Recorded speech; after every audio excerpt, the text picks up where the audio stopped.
When my wife passed away, her wealthy boss called me and said, "Thomas, I found something. Come to my office right now." Then he lowered his voice and added the words that made my blood run cold. "And do not tell your son or your daughter-in-law. You could be in danger." When I got there and saw who was standing at the door, I froze.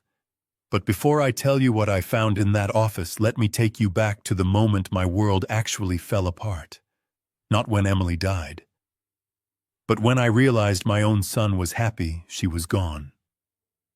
I am Thomas, 70 years old, and I have spent my entire life working with wood. As a carpenter, I know how to build things that last. I know how to spot rot before it destroys the foundation, but I never saw the rot growing inside my own family until it was too late. If you have ever trusted someone with your whole heart only to find a knife in your back, please hit the like button and subscribe to the channel if you believe that dignity is worth fighting for. Let me know in the comments which city you are watching from. I read every single one. Now let me tell you how my son tried to bury me along with his mother. The air in the funeral home was thick and suffocating. It smelled of Lily's floor wax and stale coffee. I stood by the open casket looking down at Emily, my wife of 45 years. Her face was pale, waxy, so different from the vibrant woman who used to dance in our kitchen while making Sunday breakfast. I tried to cry, but the tears would not come. I just felt a heavy, cold numbness spreading through my chest. People walked past me, shaking my hand, murmuring words I could barely hear. "Sorry for your loss. She was a good woman. Be strong, Tom." I nodded. I shook hands. I was a statue. My son Adam and his wife Beth were greeting guests near the entrance. Adam looked devastatingly handsome in his black suit, the one I had bought him. Beth was wiping her eyes with a lace handkerchief, looking every bit the grieving daughter-in-law.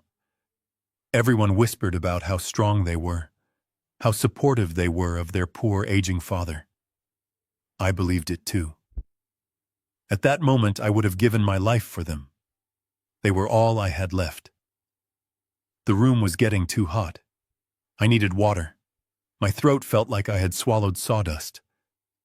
I stepped away from the casket, moving quietly toward the small kitchenette in the back corner of the viewing room.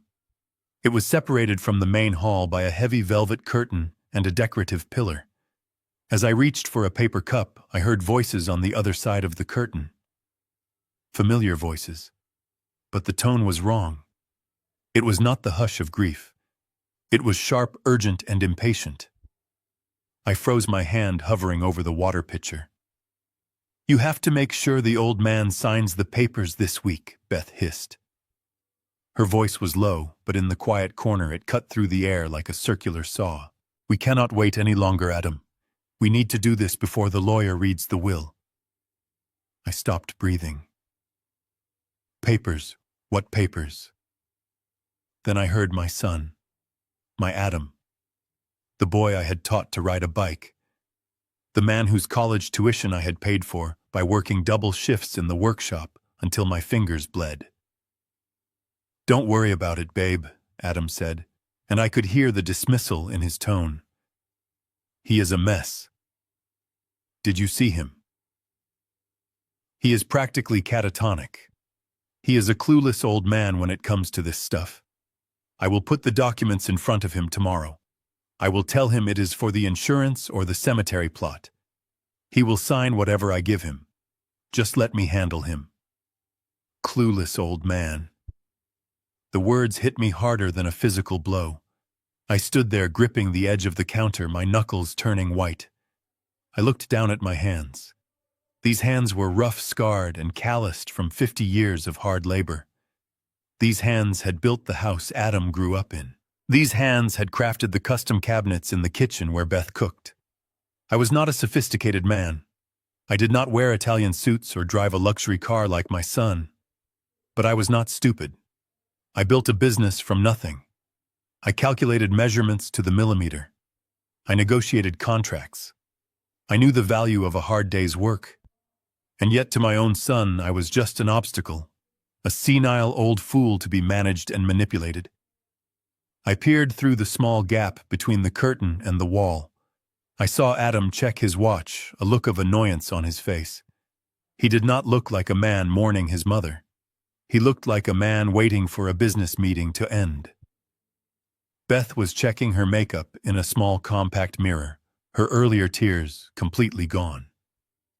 "It is just that we are so close," Beth whispered, snapping the mirror shut.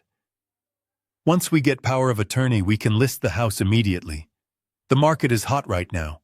We can get $500,000 for it easy, and with the insurance money we are finally free."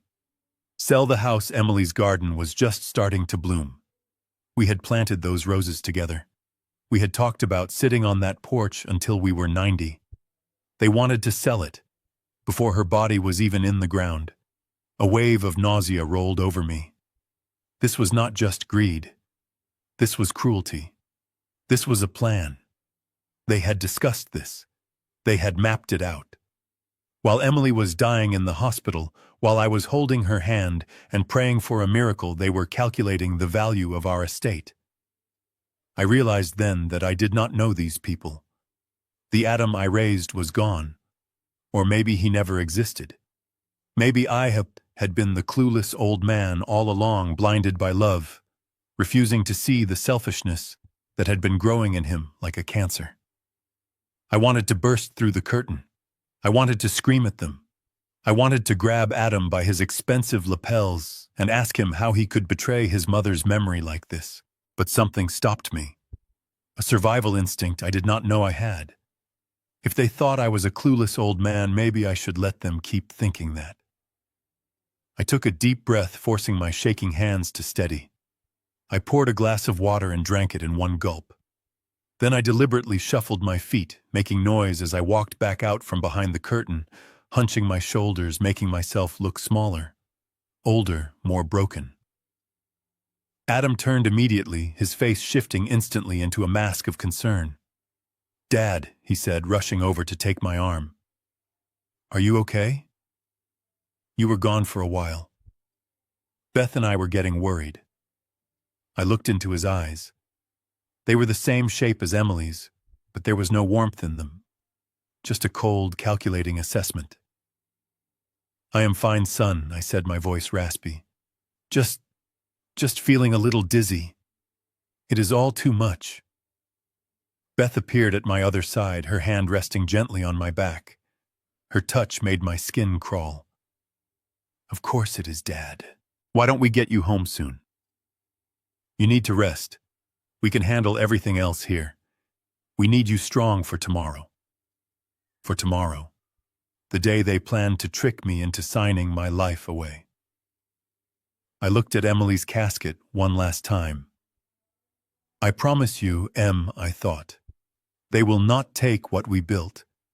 I do not know how and I do not know when, but I will stop them." We left the funeral home an hour later. The drive back to our empty house was silent, but as I stared out the window at the gray passing streets, my mind was racing. I was heartbroken, yes, but the numbness was gone. In its place was a cold, hard rage. I thought the worst part of my day was over. I thought the betrayal at the funeral home was the climax of my nightmare. I was wrong. The nightmare was just beginning. We pulled into the driveway. The house looked dark and lonely. Adam helped me up the steps, treating me like I was made of glass. "Go upstairs and lie down, Dad," he said. "We will order some food." I nodded and walked slowly up the stairs, gripping the banister. I went into our bedroom, my bedroom now, and sat on the edge of the bed. The silence of the house pressed in on me. Then my phone buzzed in my pocket. I pulled it out. It was a number I did not have saved. I almost didn't answer. I didn't want to talk to anyone. But something, maybe that same instinct that made me stay quiet behind the curtain, told me to pick up. "Hello," I whispered. "Mr. Harrison." The voice on the other end was sharp, authoritative, but laced with panic. "This is Griffin Thorne, Emily's boss." I frowned. Griffin Thorne was a powerful man, a CEO. Emily had worked for him for 20 years, but he had never called my personal cell phone. "Mr. Thorne," I said, "look, today was the funeral. I really cannot." "Listen to me closely, Tom," he interrupted, his voice urgent. "I am deeply sorry for your loss, but you need to come to my office, right now, tonight." "I cannot," I said, confused. "My son is downstairs." "I am—" "No," Thorne shouted, almost losing his composure. "Do not tell your son. Do not tell your daughter-in-law. Do not let them know you are speaking to me." Why, I asked, my heart starting to hammer against my ribs. What is going on? There was a pause on the other line. A silence so heavy it felt like a physical weight. "Because I found something in Emily's files, Tom. Something she hid for you. And if Adam and Beth find out I have it, you could be in terrible danger." I sat there, the phone pressed to my ear, looking at the closed bedroom door. Downstairs, I could hear the murmur of Adam and Beth's voices. Plotting, planning. "I will be there," I said. I hung up the phone. I stood up. The grief was still there, a dull ache in my soul. But now there was fear, and underneath the fear, the awakening of a fighter. I was 70 years old. I was a carpenter, and I had one last job to do. I had to fix the mess my family had become, even if I had to tear the whole house down to do it. The silence in the house after a funeral is heavier than any physical weight I have ever carried. It presses against your eardrums and settles deep into your bones. After I hung up the phone with Griffin Thorne, I sat on the edge of the bed for a moment, just breathing. The room was dark, illuminated only by the streetlights filtering through the blinds. This was the room I had shared with Emily for 4 decades. Her perfume still lingered on the pillowcase, a faint scent of lavender and vanilla that made my chest ache with a fresh wave of grief. But I did not have the luxury of collapsing into that grief. Not now. Griffin's words were ringing in my ears like a fire alarm. "You are in danger." I stood up, my knees cracking slightly. I needed to get out of the house. I needed to get to Griffin's office without alerting the 2 people downstairs who were supposedly my family. I splashed some cold water on my face in the master bathroom, staring at my reflection. The man looking back at me was gray and tired, with deep lines etched around his eyes. But there was a spark of something else there, too. A spark of anger. I grabbed my car keys from the dresser and my wallet. I tried to tread lightly as I opened the bedroom door. The hinges, which I had oiled just last month, made no sound. I walked to the top of the landing. The hallway was shadowed, but light spilled from the kitchen downstairs. I could hear the clinking of glass and the low hum of conversation. I took a step down, my hand gripping the wooden banister. I had sanded and stained this banister myself 20 years ago. I knew every curve of this house. I knew which floorboard creaked on the 3rd step. I stepped over it carefully. My plan was simple. I would tell them I needed some fresh air. I would say I needed to drive to the 24-hour pharmacy for some aspirin. It was a flimsy excuse, but it was all I had. I made it halfway down the stairs when the voices in the kitchen stopped abruptly. It was as if they had sensed a change in the air pressure. A moment later, Adam appeared at the bottom of the staircase. He was holding a glass of scotch. He looked up at me, and for a second, I saw a flash of annoyance cross his face before he smoothed it over with that practiced look of concern. "Dad," he said, his voice smooth. "Where are you going?" "It is almost midnight." I gripped the keys tighter in my pocket. "I just need some air, Adam. I have a headache. I thought I would take a short drive, just to clear my mind." Adam did not move. He stood there, blocking the path to the front door. He took a slow sip of his drink, his eyes never leaving mine. "I do not think that is a good idea, Dad. You have had a long day. You are emotional. You should not be behind the wheel." I felt a prickle of irritation. "I am not invalid, Adam. I have been driving since before you were born. I am just going to the pharmacy." Beth stepped out from the kitchen then. She was still wearing her black funeral dress, but she had taken off her shoes. She held a thick manila folder in her hands. The sight of it made my stomach turn.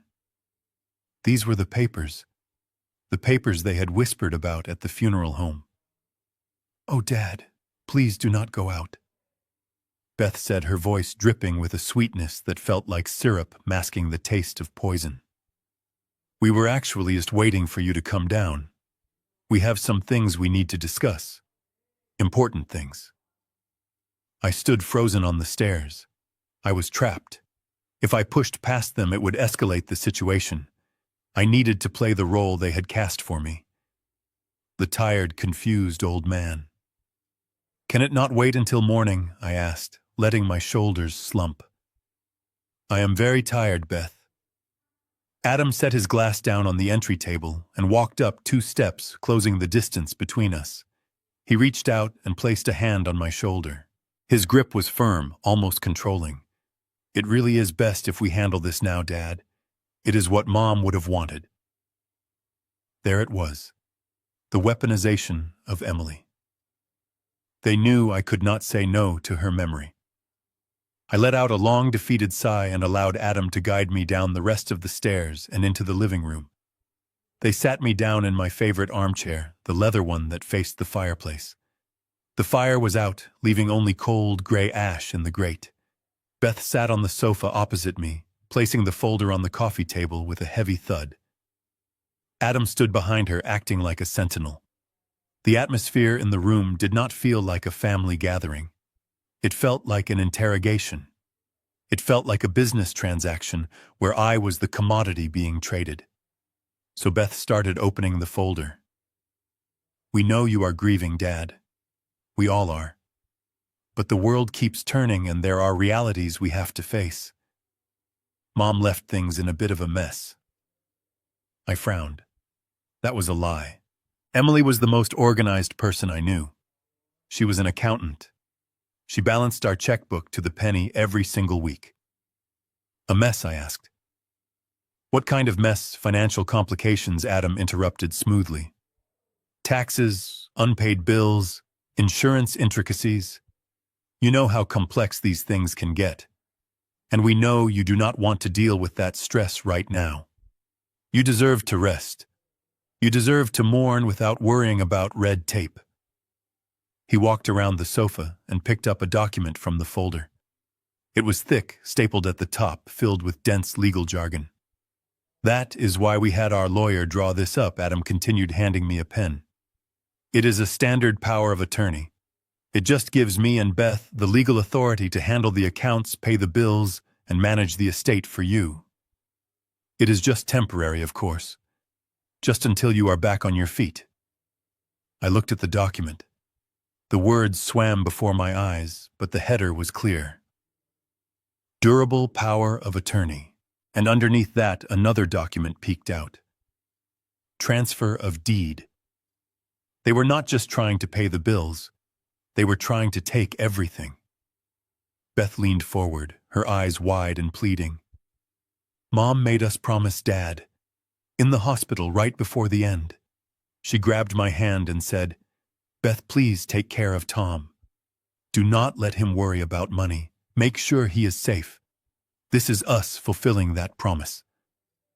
I felt a surge of bile in my throat. I knew with absolute certainty that Emily had never said that. Emily had warned Griffin Thorne. She had suspected them. She would never have handed me over to them on a silver platter. I looked from Adam to Beth. I saw the hunger in their eyes. They were looking at me, but they were not seeing a father or a father-in-law. They were seeing a signature. They were seeing a bank account. They were seeing a house they could turn into cash. The danger Griffin spoke of was not some abstract threat. It was sitting right here in my living room. I held the pen, my hand trembling. Not from age, but from rage. I needed to get out of here. I needed to get to Griffin, but if I refused to sign now, they would know I was suspicious. They might not let me leave the house at all. I looked at the paper. I looked at Adam. I I cannot read this without my reading glasses, I lied. My voice sounded frail even to my own ears. I left them on the nightstand upstairs. I will get them for you, Beth said, starting to rise. No, I said quickly. I also need to take my blood pressure medication. I forgot it. I need a moment. Just give me a few minutes upstairs. Adam hesitated. He looked at the clock. He looked at the papers. Then he looked at me, a pathetic old man in a cardigan looking lost and confused. He let his guard down. Okay, Dad, Adam said, stepping back. Go take your medicine. Get your glasses. We will be right here waiting. I nodded slowly and stood up. I walked toward the stairs, feeling their eyes on my back like laser beams. Every step was an effort. I had to maintain the charade. I had to look like I was defeated. But as I reached the landing and turned the corner out of their sight, my posture straightened. I did not go to the bedroom.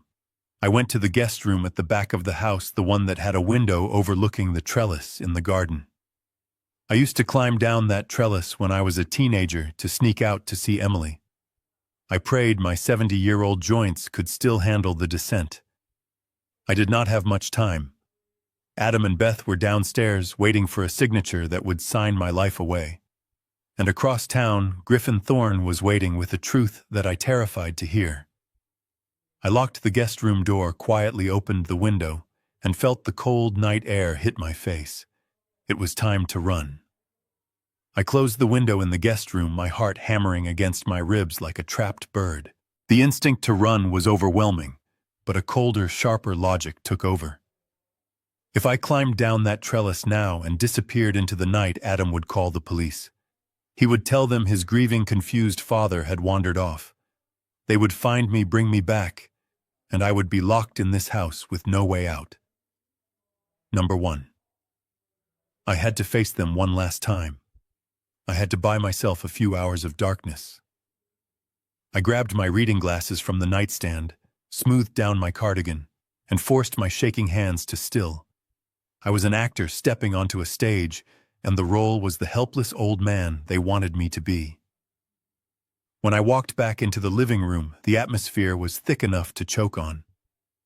Adam was pacing by the fireplace, and Beth was tapping her manicured nails on the leather arm of the sofa. They both looked up sharply as I entered. "Took you long enough, Dad?" Adam said, trying to keep his voice light, but the edge of impatience was sharp. "Come sit down. We need to get this done so we can all get some sleep." I sat back down in my chair, clutching my glasses. I looked at the papers again, forcing myself to focus on the text under the transfer of deed section. The property address was there. My address. My home. "Why do we need to transfer the deed, Adam?" I asked, my voice trembling slightly. "This house is paid for. There is no mortgage." Adam sighed, the sound of a parent explaining something simple to a toddler. "Dad, this house is too big for you now. It is 4 bedrooms. The yard is an acre. The maintenance alone is going to be a nightmare. The roof needs work, the plumbing is old. You cannot handle that alone." "I can hire help," I murmured. "I know this house, Adam. I built half of it." Beth leaned forward, placing her hand over mine. Her skin was cold. "It is not just the maintenance, Tom. It is the memories. Mom is everywhere in this house. Living here alone, it is going to destroy you. You will be surrounded by ghosts." I looked at the fireplace. I remembered the Christmas Eves we spent there. I remembered Emily reading by that fire while I whittled toys for Adam. Those were not ghosts. Those were the things keeping me alive. "So what is the plan?" I asked, looking up at my son. "If I sell the house, where do I go?" Adam smiled, a practiced salesman smile. "That is the best part. We found a place. It is called Golden Horizons. It is a luxury senior living community. It is top of the line, Dad. They have chef's activities, medical staff on call 24/7. You would have your own apartment, but you would never be lonely. It is what Mom wanted. She told us she did not want you to be a burden on anyone. She wanted you to be somewhere safe. The lie was so bold, so disgusting, that I almost retched. Emily hated nursing homes. Her own mother had died in one, neglected and alone, and Emily had made me swear on our wedding anniversary 10 years ago that I would never put her in one and that I would never go to one. We die in our own bed, Thomas, she had said. That is the deal. Now my son was standing there using her name to sell me into captivity. He did not want me safe. He wanted me out of the way. He wanted to liquidate the house, take the money, and dump me in a facility where I would rot away medicated and forgotten. I felt a fire ignite in my belly, hot and fierce. It took every ounce of my self-control not to tear the papers in half and throw them in his face. But I remembered Griffin's warning. You are in danger.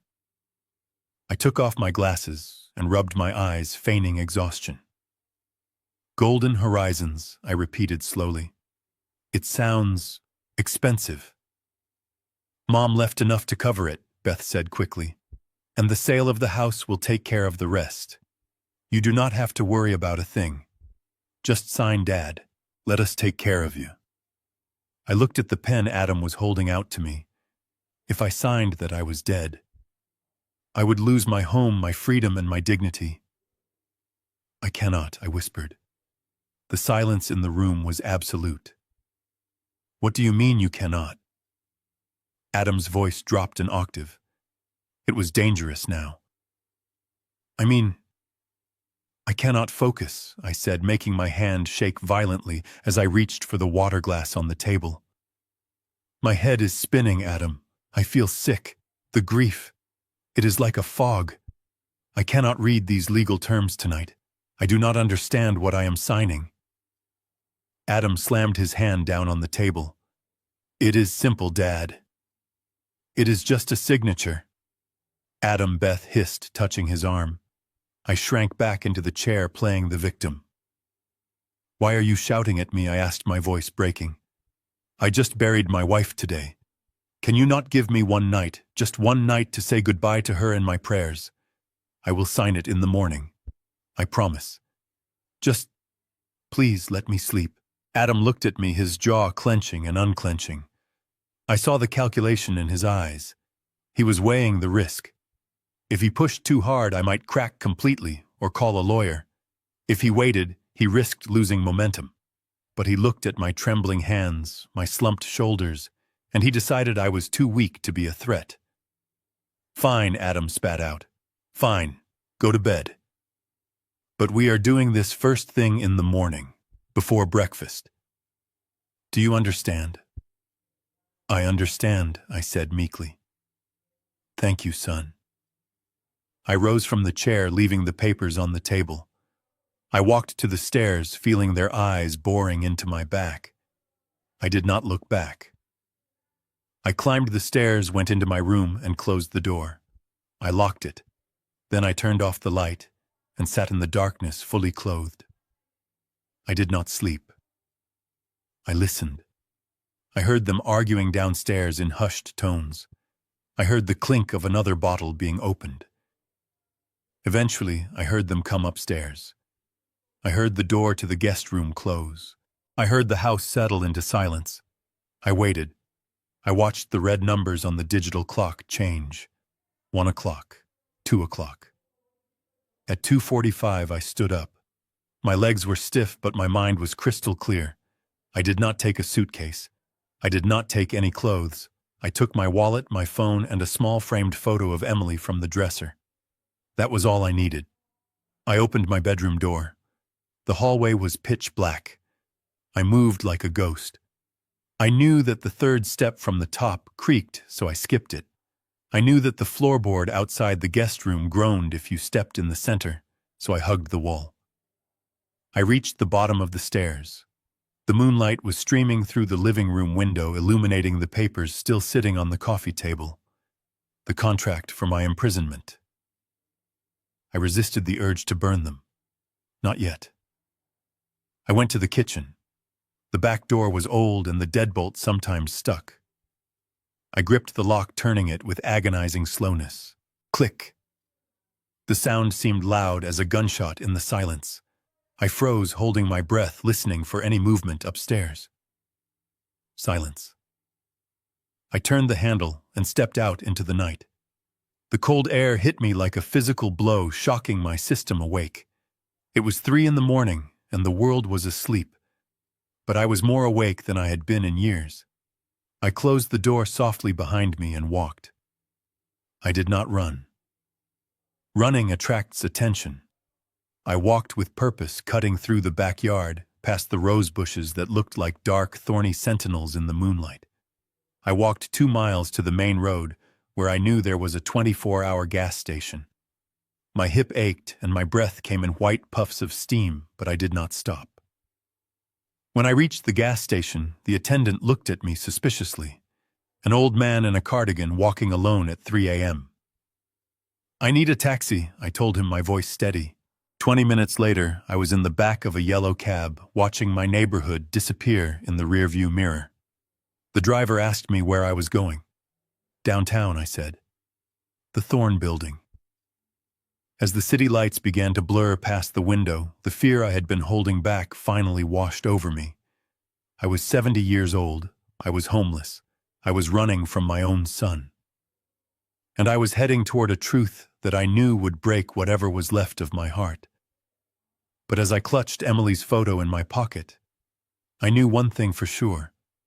The clueless old man was gone. The fighter had taken his place, and he was going to war.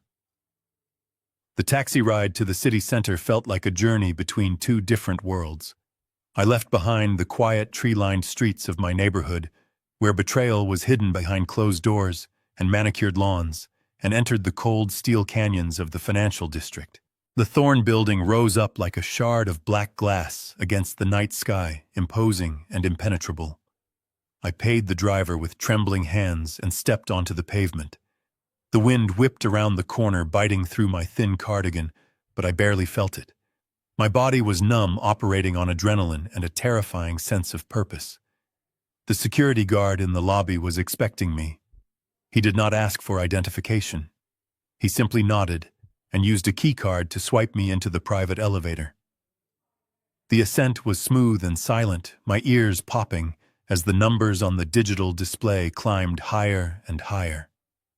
When the doors slid open on the penthouse floor, Griffin Thorne was waiting. I had met him a few times over the years at company holiday parties. He had always been a figure of immense power and confidence, a man who commanded rooms with a single glance. But tonight, standing in the dim light of his office foyer, he looked different. His tie was loosened, his sleeves were rolled up, and his face was gray with exhaustion. He looked like a man who had seen a ghost. "Thomas," he said, his voice rough. "Thank you for coming. I know what this must be costing you." He extended a hand, and I took it. His grip was firm, grounding. He led me into his office, a vast space with floor-to-ceiling windows that overlooked the sleeping city. But my eyes were drawn to the third person in the room. Sitting in a leather chair in the corner was a man I did not know. He was younger than us, perhaps 50, with a sharp, weathered face and eyes that looked like they had seen the darkest corners of humanity. He wore a worn leather jacket that seemed out of place in this pristine corporate sanctuary. Tom Griffin said, gesturing to the stranger, "This is Rick Sanchez. He is a private investigator. I hired him 3 months ago." I stared at the stranger. "You hired a private investigator?" Why, Rick stood up. He did not smile. He simply nodded at me with a solemn respect. "Because your wife asked him to, Mr. Harrison." The words hit me like a physical blow. Emily hired you." Griffin walked to his desk and poured 3 fingers of amber liquid into a crystal glass. He handed it to me. "Drink this, Tom. You are going to need it." I took the glass, but I did not drink. I just held it, needing something to anchor my shaking hands. "Start talking, Griffin. Please. Just tell me what is going on." Griffin leaned against his mahogany desk, crossing his arms over his chest. He took a deep breath as if steeling himself. About 6 months ago, Emily came to me. She was terrified. She had found discrepancies in the company accounts. Small amounts at first, then larger. Someone was siphoning money from the operational funds. I frowned, confused. What does this have to do with me, with Adam? Griffin looked me dead in the eye. Because the person stealing the money was Adam. The glass slipped from my fingers and shattered on the floor. The sound was explosive in the quiet room, but no one moved. The amber liquid seeped into the expensive carpet like a spreading stain. No, I whispered. That is impossible. Adam has his own business. He is successful. I built the workshop for him. Rick stepped forward, pulling a file from his jacket. He opened it and laid out a series of photographs and bank statements on the desk. It was all a lie, Mr. Harrison. The business you built. Adam ran it into the ground 5 years ago. He has been living on credit and loans.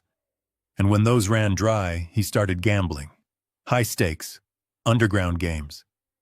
By the time Emily found out, he was in debt to some very dangerous people for over $2 million. I looked at the documents.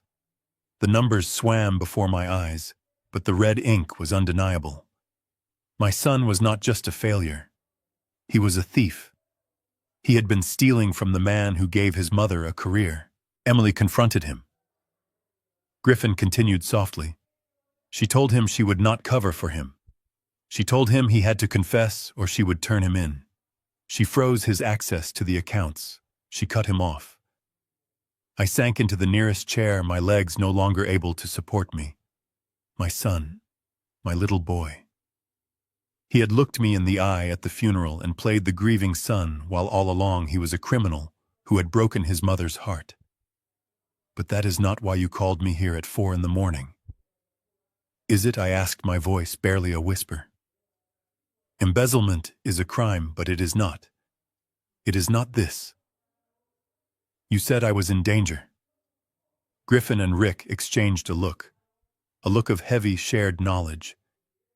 Rick picked up a small sealed plastic bag from the desk.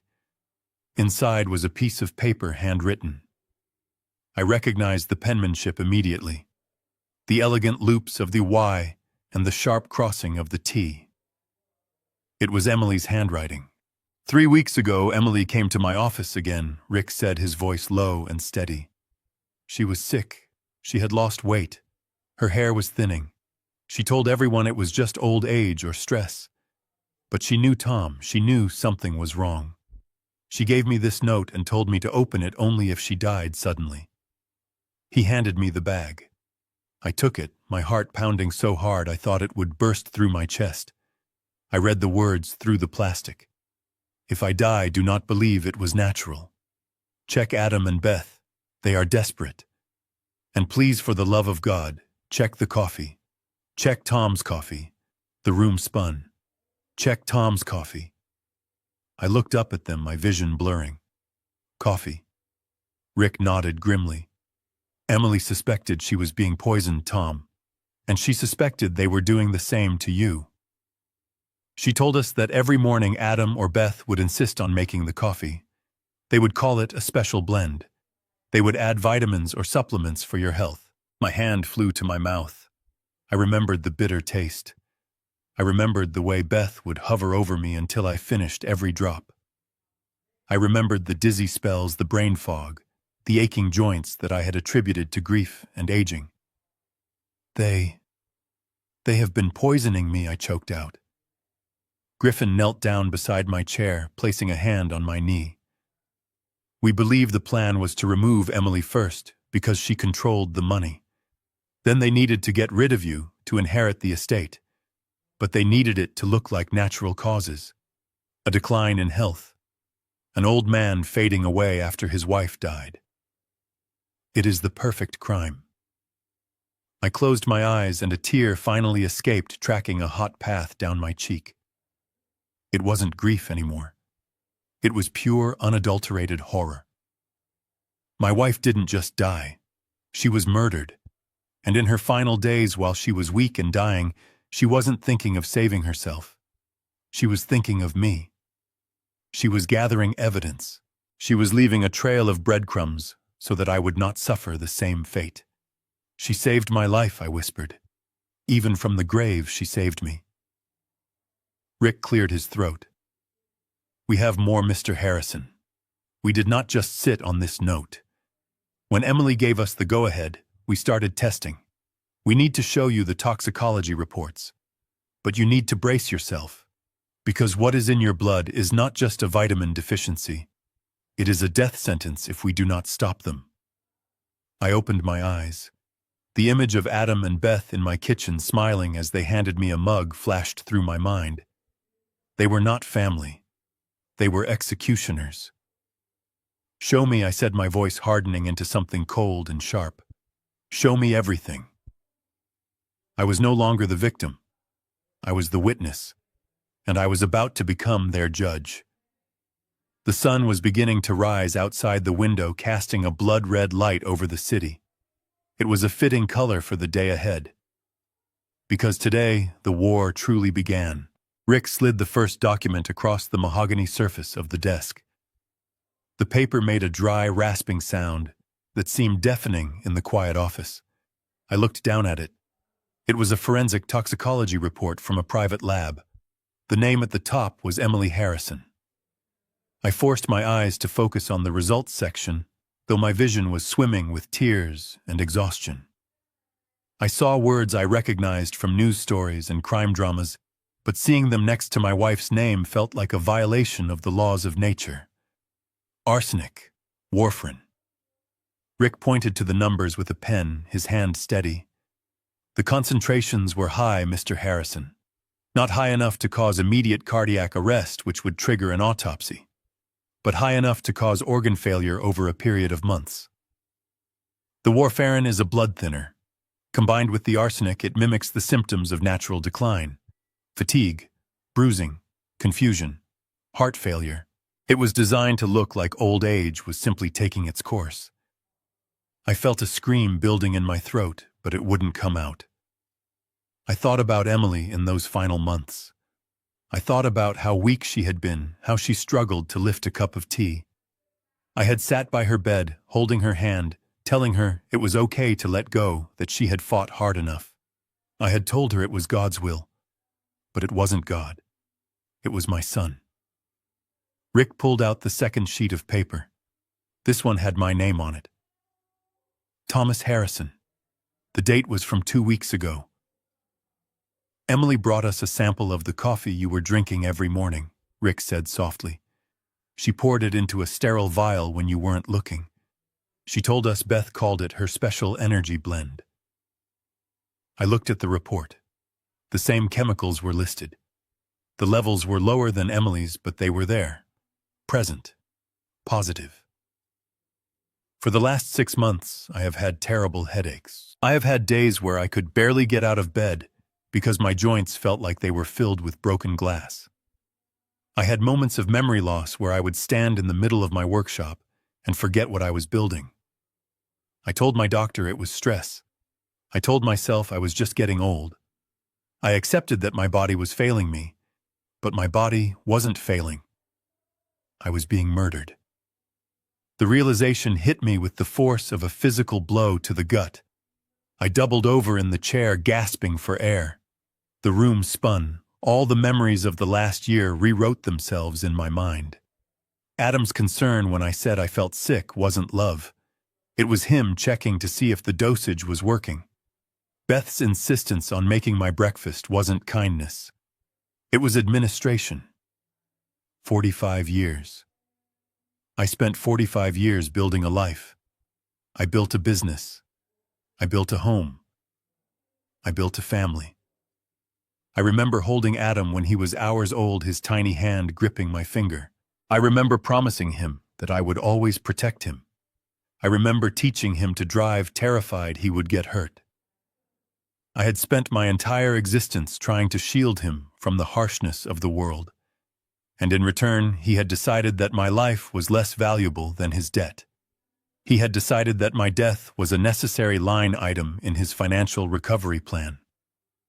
The pain of the poison in my blood was nothing compared to the agony of that truth.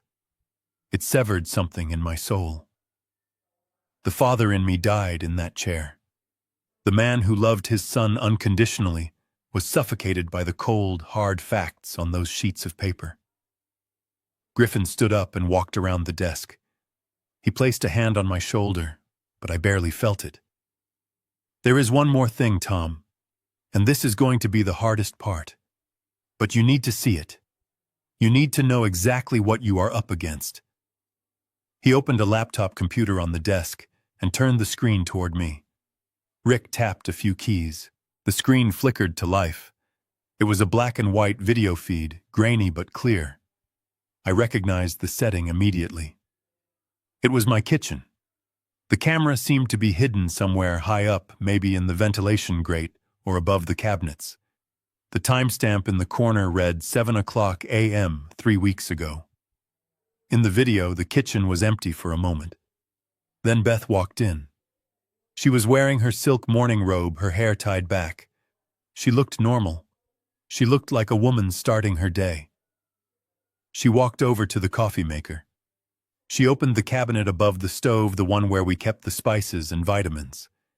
She reached into the back behind the flour jar and pulled out a small, unmarked glass vial. I leaned closer to the screen, my breath catching in my throat. She looked over her shoulder toward the doorway, checking to see if anyone was coming. The look on her face wasn't fear. It wasn't guilt. It was annoyance. She looked like she was doing a chore she disliked, like taking out the trash or scrubbing a toilet. She opened the vial and tapped a small amount of white powder into the coffee filter. Then she added the coffee grounds on top of it, covering the poison. She gave the machine a little shake to settle the grounds. Then the most chilling part happened. Adam walked into the kitchen. I watched my son on the screen. He walked up behind his wife, wrapped his arms around her waist, and kissed her on the neck. He looked at the coffee machine. He looked at the vial she was still holding. He didn't scream. He didn't stop her. He didn't call the police. He smiled. He whispered something in her ear, and they both laughed. It was a silent laugh on the video, but in my head, it sounded like the shrieking of demons. They laughed while they prepared the drink that would kill his father. Rick paused the video. The image froze on their smiling faces. My son and his wife standing in the heart of the home I built, comfortable and happy in their cruelty. I stared at the frozen image. I looked at Adam's face. I searched for any sign of hesitation, any flicker of remorse. There was none. He looked relaxed. He looked relieved. I sat back in the chair, the energy draining out of me. My hands were shaking so bad, I had to clasp them together in my lap to stop them. "They are not people," I whispered. My voice sounded hollow, like it was coming from a deep well. "No," Griffin said softly. "They are not. They are predators." I looked down at my hands again. The hands that had held Adam when he scraped his knee. The hands that had built his first pine wood derby car. I felt a sudden urge to wash them. I felt dirty. I felt contaminated by my own bloodline. "So it is true," I said. "Everything Emily said. Everything I feared." "It is true," Rick confirmed. "And right now the police have this evidence. But because the toxicology report is from a private lab, and the video doesn't explicitly show what the powder is, a defense attorney could argue it was just sugar or actual vitamins. They could argue the lab results were contaminated. If we arrest them now, they might make bail. They might destroy evidence. We need to catch them in the act. We need to catch them doing it to you today, with a police chain of custody on the evidence." I looked at the screen again. I looked at the monsters in my kitchen. The shock was fading, replaced by a cold, steely resolve. The grief for the son I thought I had was being replaced by a hatred for the man who actually existed. Emily had fought them alone. She had died trying to stop them. I would not let her death be in vain. I would not let them win. I stood up. My legs felt steady now. The weakness was gone. "What do I have to do?" I asked. Rick looked at me with respect. You have to go back there, Tom. You have to go back into that house. You have to look them in the eye and pretend you are still the clueless old man. You have to let them make you one last cup of coffee. I nodded. I could do that. I was a carpenter. I knew how to build a frame. I knew how to set a trap. I will go back, I said. I will let them think they have won. And then when they least expect it, I will bring their whole world crashing down. Griffin handed me a small earpiece and a button-sized camera. Put these on, he said. We will be listening. We will be watching. You will not be alone. I took the devices. I wasn't alone. I had Griffin. I had Rick. And I had Emily. Her spirit was the steel in my spine. I walked to the window and looked out at the city. The sun had fully risen now. The darkness was gone. It was time to go home. It was time to face my executioners. And it was time to show them that the old man they planned to bury was still very much alive. The plan sounded simple in theory, but as Rick laid it out on the glass table in the morning light, I felt the blood drain from my face.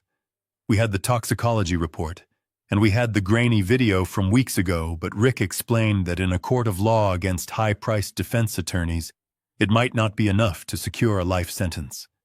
They could claim the video showed them adding sugar or a supplement. They could claim the toxicology results were from environmental exposure, or that Emily had taken the wrong medication by mistake. To put them away for good, to ensure they never hurt anyone else again, we needed absolute, undeniable proof. We needed to catch them in the act of attempting to murder me with a chain of custody that no lawyer could break.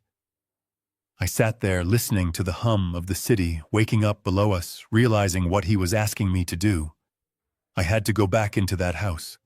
I had to walk into the kitchen where my wife was poisoned. I had to look into the eyes of the son I raised, the boy I taught to fish and ride a bike, and I had to smile at him while he prepared to kill me. I had to be the bait in a trap designed to catch my own flesh and blood. The realization made me feel physically ill, a cold knot of nausea tightening in my stomach. It went against every instinct of a father. A father protects. A father forgives. A father does not set a trap for his child. But then I remembered the cold, hard numbers on that toxicology report. I remembered the laughter I saw on the video. Adam had stopped being my son the moment he decided my life was worth less than his gambling debts. Rick leaned forward, his voice low and intense. You have to play the part of the clueless old man one last time, Tom. You have to be the confused, grieving widower who is ready to give up. You go back there and tell them you are ready to sign. Tell them you have accepted your fate. But you need to create a window of time.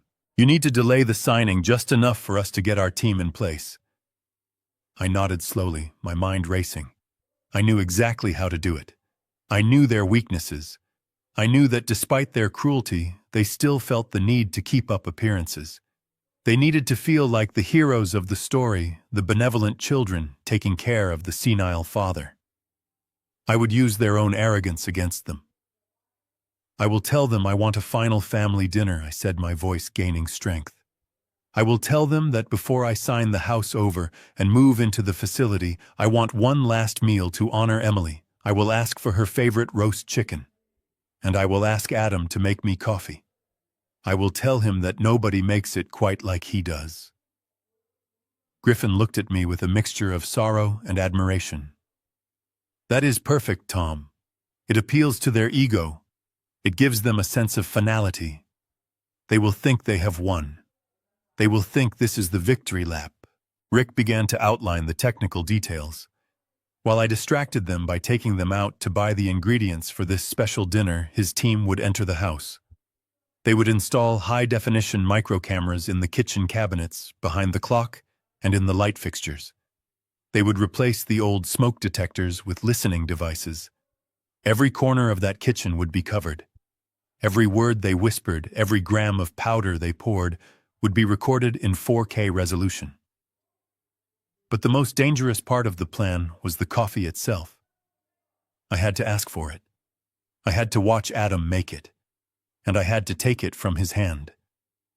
I had to bring the cup to my lips. I had to make them believe I was going to drink it. If I hesitated, if I showed even a flicker of suspicion, they might abort. They might realize I knew. And if they realized I knew, the violence could turn from poison to something much more immediate and brutal. I stood up and walked to the window, looking at my reflection in the glass. I looked tired. My skin was gray, my eyes were rimmed with red. I didn't need makeup to look like a dying man. The poison in my system and the grief in my heart were doing the work for me. I adjusted my collar, straightening the cardigan that suddenly felt like a costume. I was an actor now. This was the most important performance of my life. I am ready, I said, turning back to them, But I need to know one thing. If they do it, if they put the poison in the cup, will you arrest them immediately? Rick shook his head. Not immediately. We need you to take possession of the cup. We need the video of him handing it to you and you holding it. That completes the chain. Attempted murder. Once you have the cup, you give us the signal. You drop a spoon. You say a specific phrase. Then we breach. The drive back to the suburbs was a blur. I sat in the back of Griffin's car watching the familiar landmarks pass by. The park where I took Adam for Little League. The ice cream shop where we went after every report card. Every street corner held a memory, and every memory felt like a knife twisting in my gut. How did we get here? How did the boy who used to cry when he scraped his knee become a man capable of matricide and patricide? I tried to find an answer, a moment where I failed him, but deep down I knew the truth. Greed is a disease that doesn't need a reason to infect a soul. When the car pulled up a block away from my house, I asked the driver to stop. I needed to walk the rest of the way. I needed to enter the scene on my own 2 feet. I checked the small earpiece Rick had given me. It was invisible, tucked deep inside my ear canal. We are with you, Tom. Rick's voice echoed in my head. Just breathe. I walked up the driveway. The house loomed over me, silent and imposing. The curtains were drawn. My car was still in the driveway where I had left it. I walked to the front door and unlocked it. My hand trembled not from age, but from the sheer terror of what lay behind that wood. I pushed the door open. Adam and Beth were in the living room. They jumped up when I entered. They looked exhausted, their eyes wide with a mix of relief and suspicion. They had probably been up all night wondering where I had gone, wondering if their plan had fallen apart. Dad! Adam exclaimed, rushing over. Where the hell have you been? We were about to call the police. I looked at him. I looked at the face that I had loved for 45 years, and I saw nothing but a stranger. A dangerous, desperate stranger. I summoned every ounce of strength I had left. I let my shoulders slump. I let my mouth hang slightly open. I let the confusion cloud my eyes. I just walked. I mumbled, my voice cracking perfectly. I walked and I walked. I needed to thank Adam. I needed to say goodbye to the neighborhood. Beth was at my side instantly, her hands patting down my arms, checking for what? A wire, a weapon, or just checking to see if the old man was still solid. You had us so worried, Tom, she said, her voice dripping with fake sweetness. You shouldn't be wandering around at night. Your condition, I know, I interrupted softly. I know. You were right. Both of you were right. I am not capable anymore. I get confused. I forget things. I am tired of fighting. I saw the look they exchanged.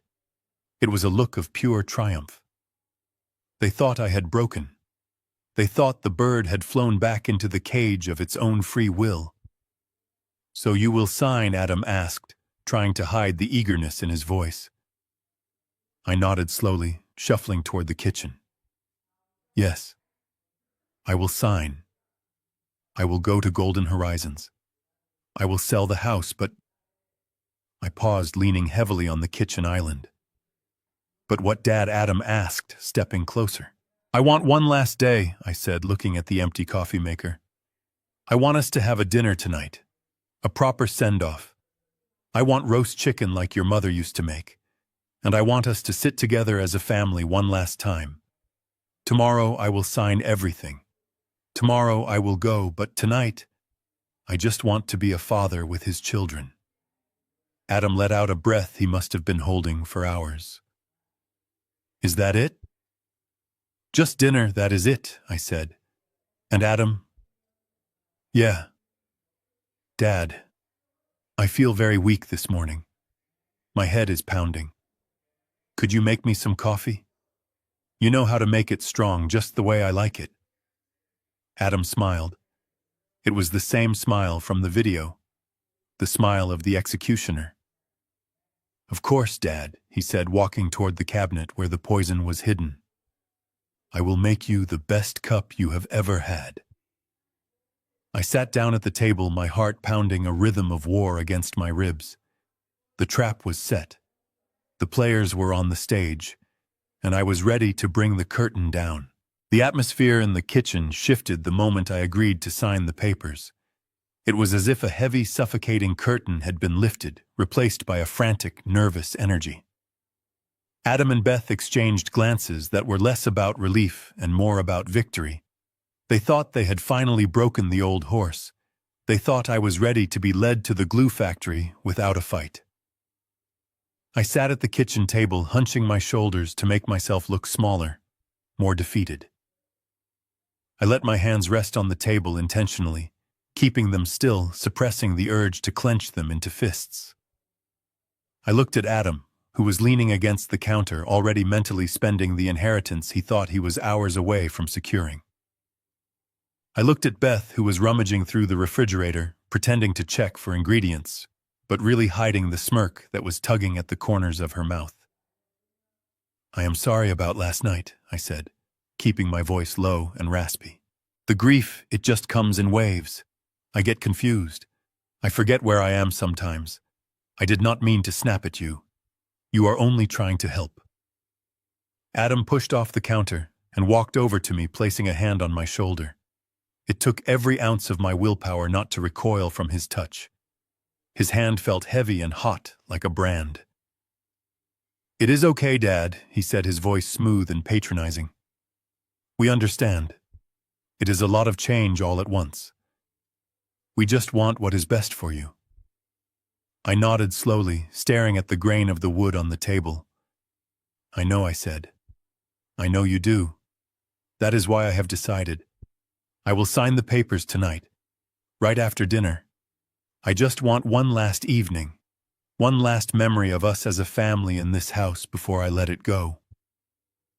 Beth turned around, beaming. That sounds wonderful, Tom. A family dinner, just like old times. But for it to be like old times, I continued, raising my head to look at my son. We need the right wine.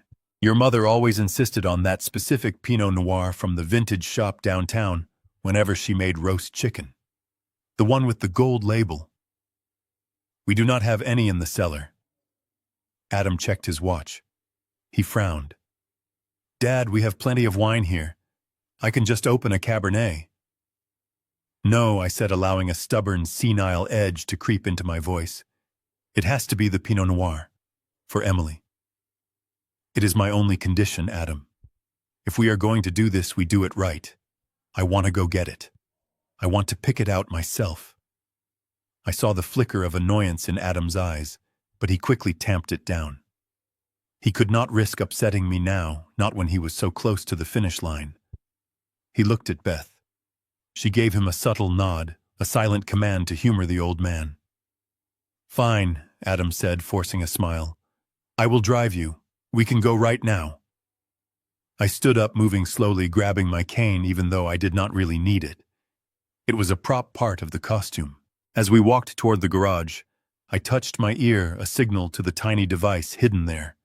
I knew that somewhere nearby in a nondescript van, parked down the street, Rick Sanchez and his team were watching. Getting Adam out of the house was the key.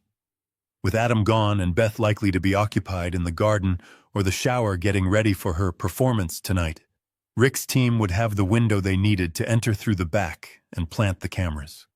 I climbed into the passenger seat of Adam's luxury sedan.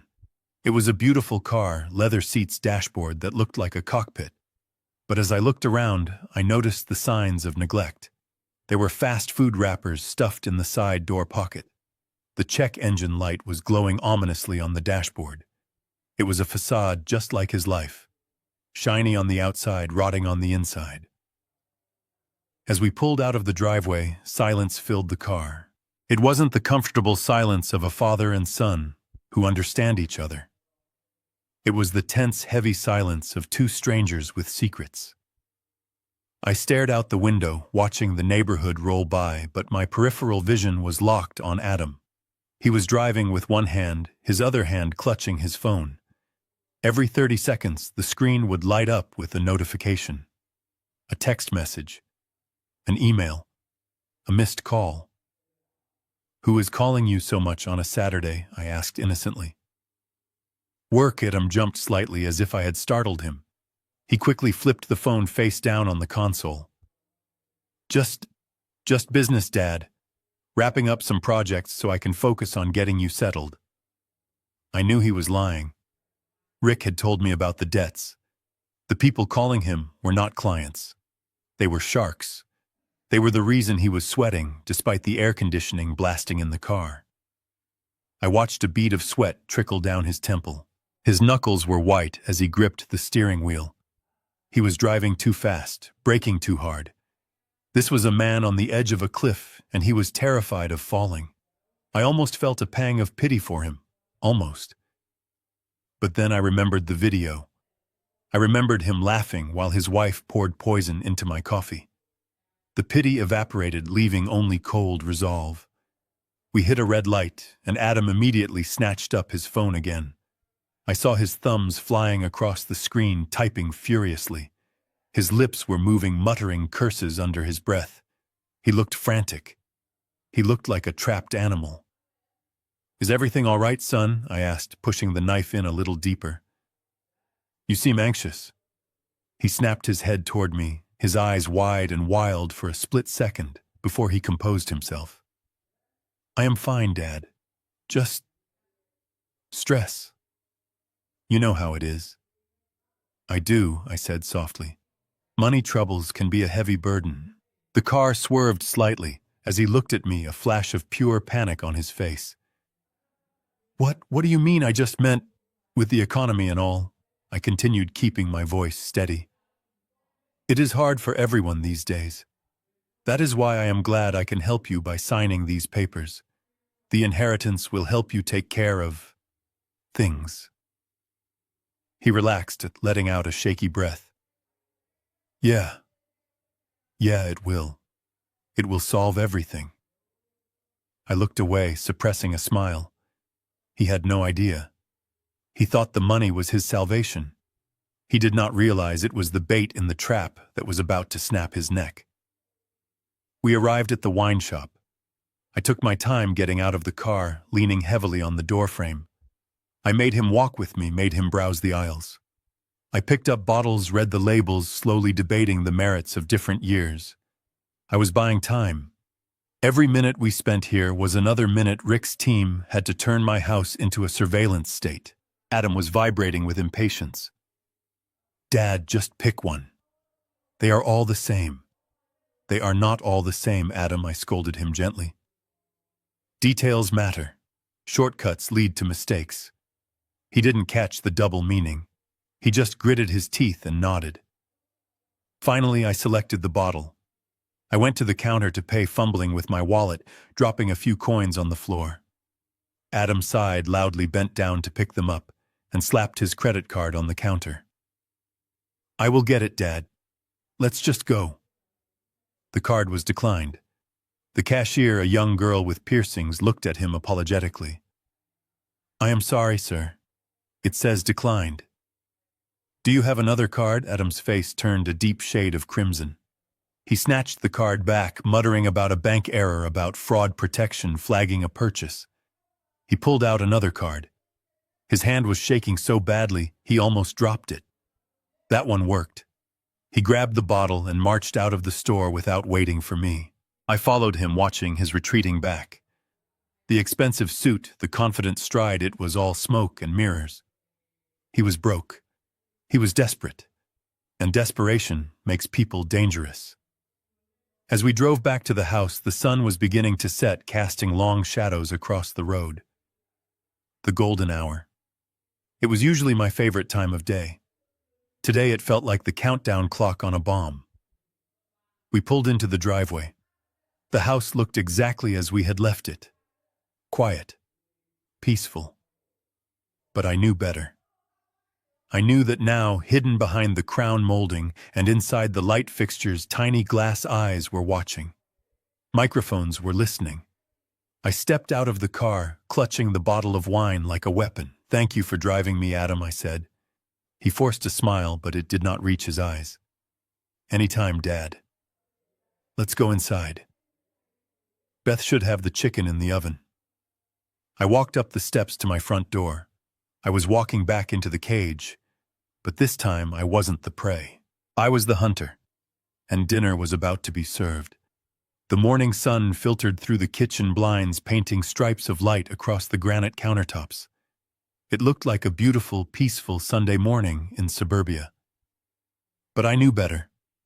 I knew that invisible eyes were watching from the smoke detector, and silent ears were listening from the light fixture above the island. I had spent a sleepless night in the guest room, staring at the ceiling, listening to the silence of the house, waiting for the sun to rise on what would be the most difficult day of my life. I walked down the stairs, slowly gripping the banister, with a hand that didn't need to feign its trembling. My heart was hammering a frantic rhythm against my ribs. In my ear, a tiny, almost imperceptible piece of technology connected me to the van parked down the street. "Good morning, Tom." Rick's voice whispered in my ear, clear and steady. "We are online. The cameras are live. We see you. Just breathe. You are doing great." I walked into the kitchen. Adam and Beth were already there. The smell of frying bacon and brewing coffee filled the air, a smell that used to mean comfort, family, and lazy weekends. Now it smelled like betrayal. Beth was at the stove flipping pancakes. Adam was leaning against the counter, scrolling through his phone with that same frantic energy he had yesterday. When he saw me, he shoved the phone into his pocket and plastered on a smile. "Morning, Dad," he said, his voice too loud, too cheerful. "You sleep okay?" I shuffled to the table and sat down, letting out a long, weary sigh. "Not really," I murmured, rubbing my temples. "The dreams, they were bad. And my head, it feels like it is splitting open again." Beth turned from the stove, spatula in hand. "Oh, Tom, I am so sorry. Maybe you should eat something. It will help with the medication." I looked at the food. I couldn't eat. My stomach was tied in knots. "I do not think I can stomach food yet," I said, looking at Adam. "But I really need some coffee. That cup you made yesterday. I never got to drink it because of the excitement. But the smell, I just need something to wake me up. Could you make me a fresh pot?" Son Adam exchanged a quick glance with Beth. It was a subtle, lightning-fast communication. The look said, "This is it, the final dose. Of course, Dad." Adam said, moving toward the coffee maker, "I will make you a special cup. Get you ready for the big dinner tonight." I sat there staring at my hands on the placemat. I could not turn around to watch him. If I did, he might see the terror in my eyes. I had to trust the cameras. I had to trust Rick. "He is reaching for the cabinet," Rick's voice narrated in my ear, cold and professional. "Beth is blocking your view with her body. She is handing him the vial. He is opening it. Okay, we have visual. He is pouring the powder into the filter. He is adding the grounds. We have it, Tom. We have the act on tape." A wave of nausea washed over me. Hearing it happen in real time was 1,000 times worse than watching the old video. My son was standing 5 feet away from me, calmly preparing to end my life. The coffee machine hissed and sputtered. The aroma of dark roast filled the kitchen. It made me want to gag. "Here you go, Dad," Adam said a few minutes later, placing a steaming mug in front of me. "Black, 2 sugars, just how you like it." I looked at the black liquid. It looked perfectly normal. That was the horror of it. It didn't fizz or change color. It just looked like coffee. "Thank you, son," I said, reaching for the mug. My hand was shaking violently. This part wasn't acting. My body was revolting against the idea of touching that cup. I lifted it halfway to my mouth. I saw Adam watching me intently. His eyes were locked on the rim of the mug. He was holding his breath. Rick's voice came back in my ear. "Careful, Tom. Do not drink it." I knew the plan. I had to create a reason for a second cup. I had to push them to the breaking point. As the mug reached my chin, I let my hand spasm. I jerked my wrist and the heavy ceramic mug slipped from my fingers. It hit the edge of the table with a loud clatter and shattered on the tiled floor. Hot coffee splashed everywhere onto the table legs, onto the floor, onto my slippers. "Oh no," I cried out, shrinking back in my chair. "Oh, I am so clumsy. Look at what I did." Adam's face contorted. For a split second, the mask fell completely. His eyes bulged with pure, unadulterated rage. He looked like he wanted to reach across the table and strangle me. That was the poison. That was his ticket to freedom splattered all over the linoleum. "Jesus Christ, Dad!" He shouted, his hands balling into fists. Adam Beth yelled sharply, stepping in to diffuse the tension. She rushed over with a roll of paper towels. "It is okay. It is just an accident." He did not mean it. I sat there trembling, looking up at my son with wide, fearful eyes. "I am sorry, Adam. My hands, they just stopped working. I am so useless. I am so sorry." Adam took a deep breath, his nostrils flaring. He ran a hand through his hair, trying to compose himself. He knew he couldn't explode. He needed me to sign those papers tonight. He needed me calm. "It is fine, Dad," he gritted out through clenched teeth. "It is just coffee. I will clean it up." He grabbed the paper towels from Beth and started wiping up the mess aggressively. I watched him, feeling a dark satisfaction. I was making him work for his crime. I still need the coffee." "Adam," I stammered, pushing my luck. "My head is pounding so hard. Please, just one more cup. I will hold it with 2 hands this time. I promise."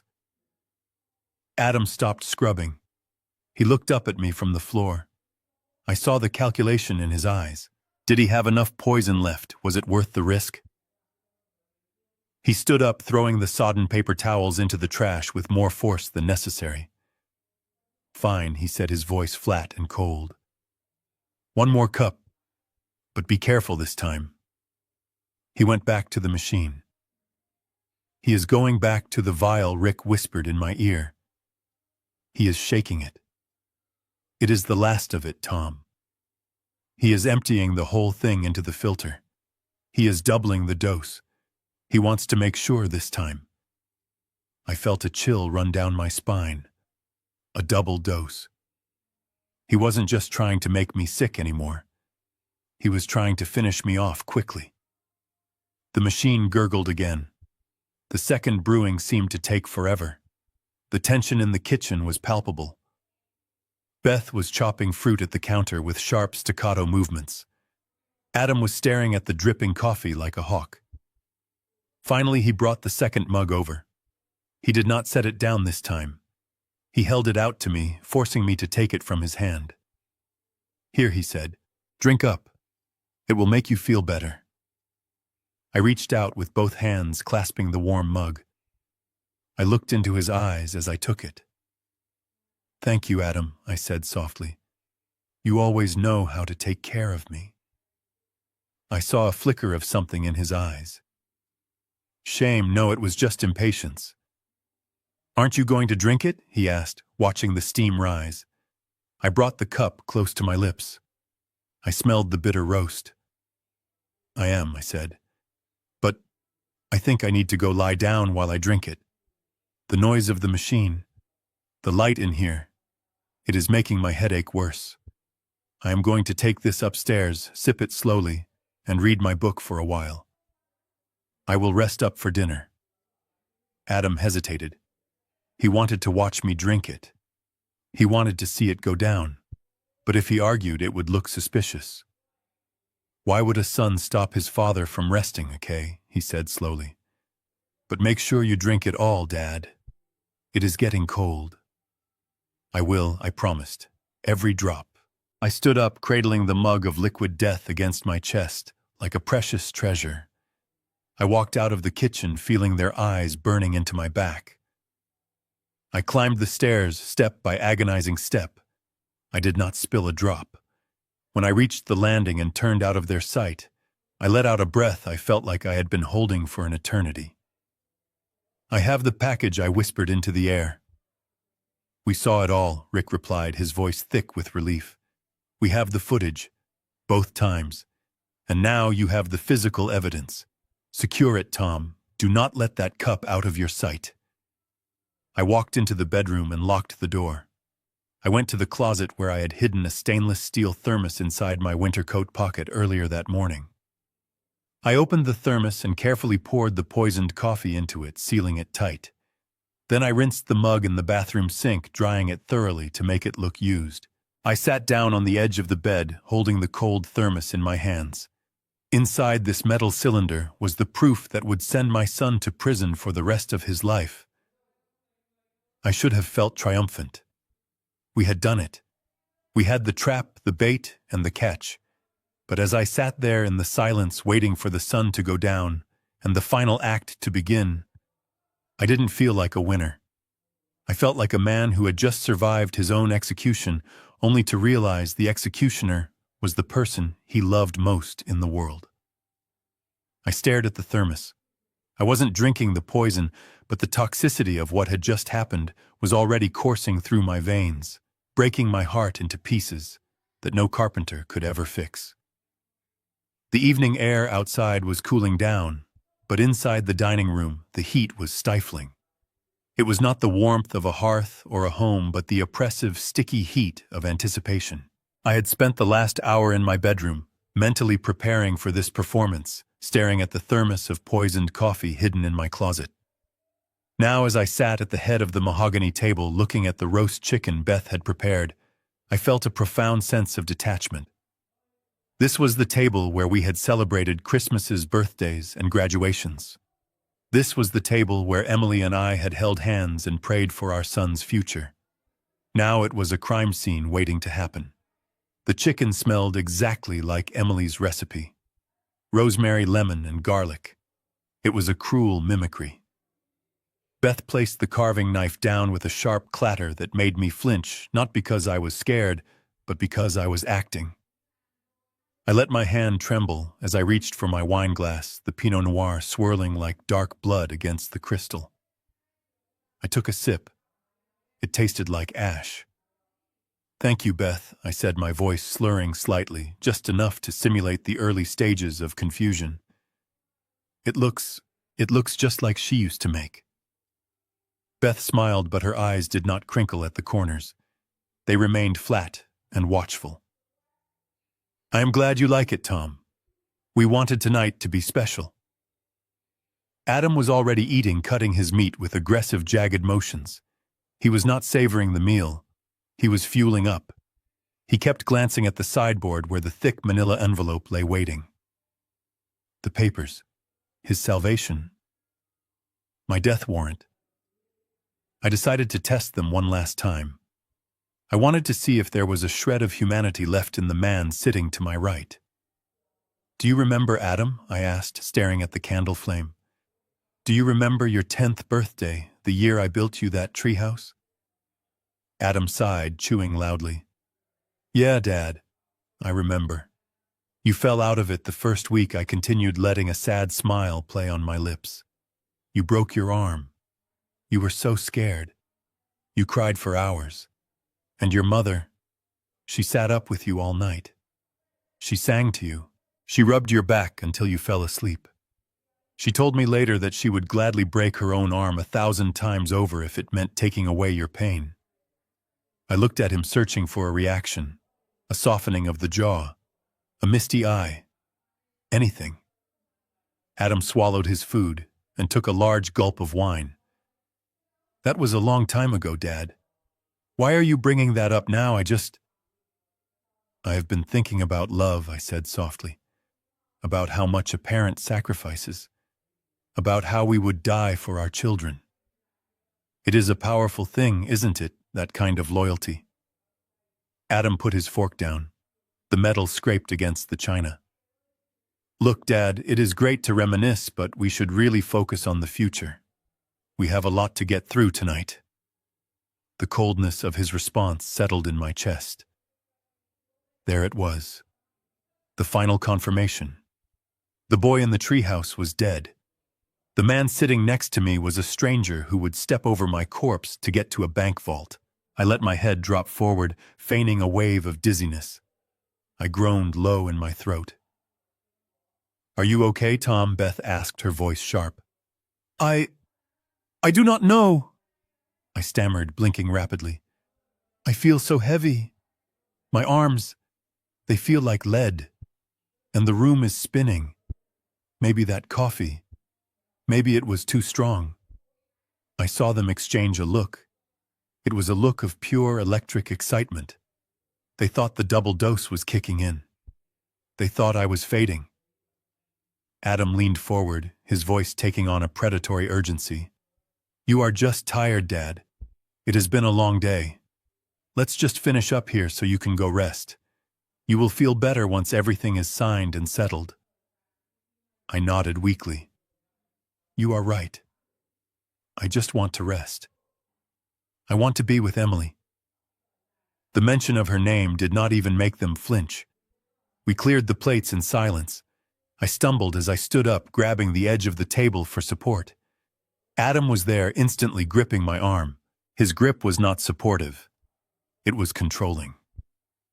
He steered me toward the living room, toward the coffee table where the documents sat like a judgment.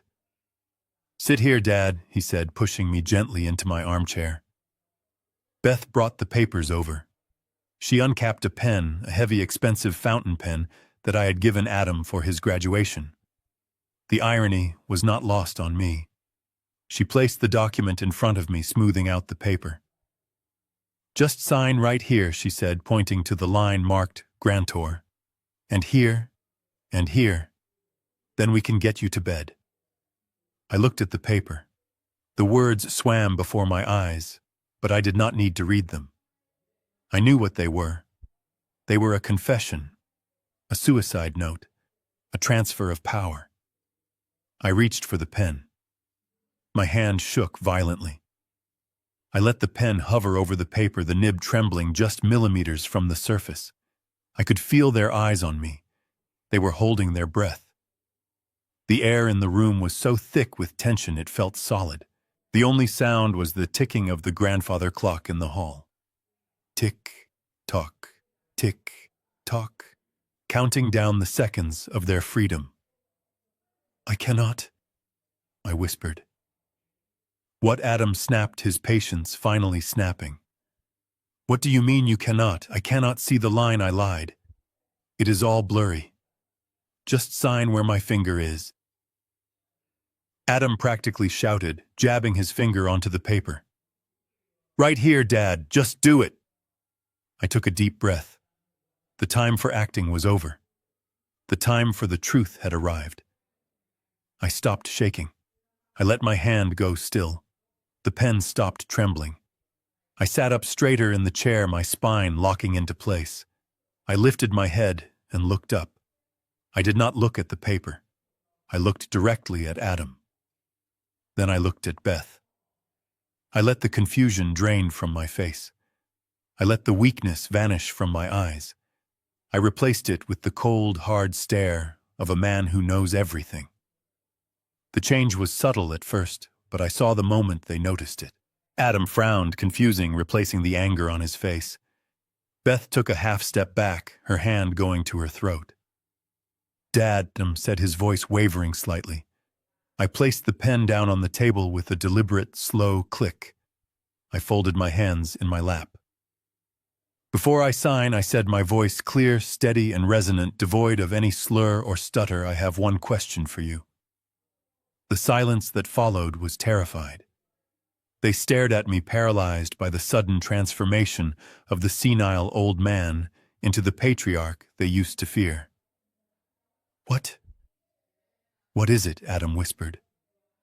I leaned forward, locking eyes with my son. I wanted him to see me. I wanted him to see the father he had betrayed. "I want to know," I said, enunciating every syllable. "Did your mother suffer much when you poisoned her?" The reaction was instantaneous and visceral. It was as if I had detonated a bomb in the center of the room. All the color drained from Adam's face, leaving him looking like a wax figure. His mouth opened, but no sound came out. He staggered back as if physically struck, hitting the edge of the sofa. Beth let out a strangled gasp, her hands flying to her mouth. She dropped the folder she was holding, and papers scattered across the floor like white feathers. "What?" Adam choked out, his voice a high-pitched squeak. "What did you say? You heard me," I said, standing up slowly. I did not need the cane. I stood tall, towering over them in my moral judgment. I asked if Emily suffered. Did the arsenic burn her stomach? Did the blood thinners make her feel cold? Did she look at you, Adam, with the same love I did while you were slowly killing her? Adam's eyes darted around the room, wild and frantic. He looked at the window. He looked at the door. He looked at the coffee cup I had left in the kitchen.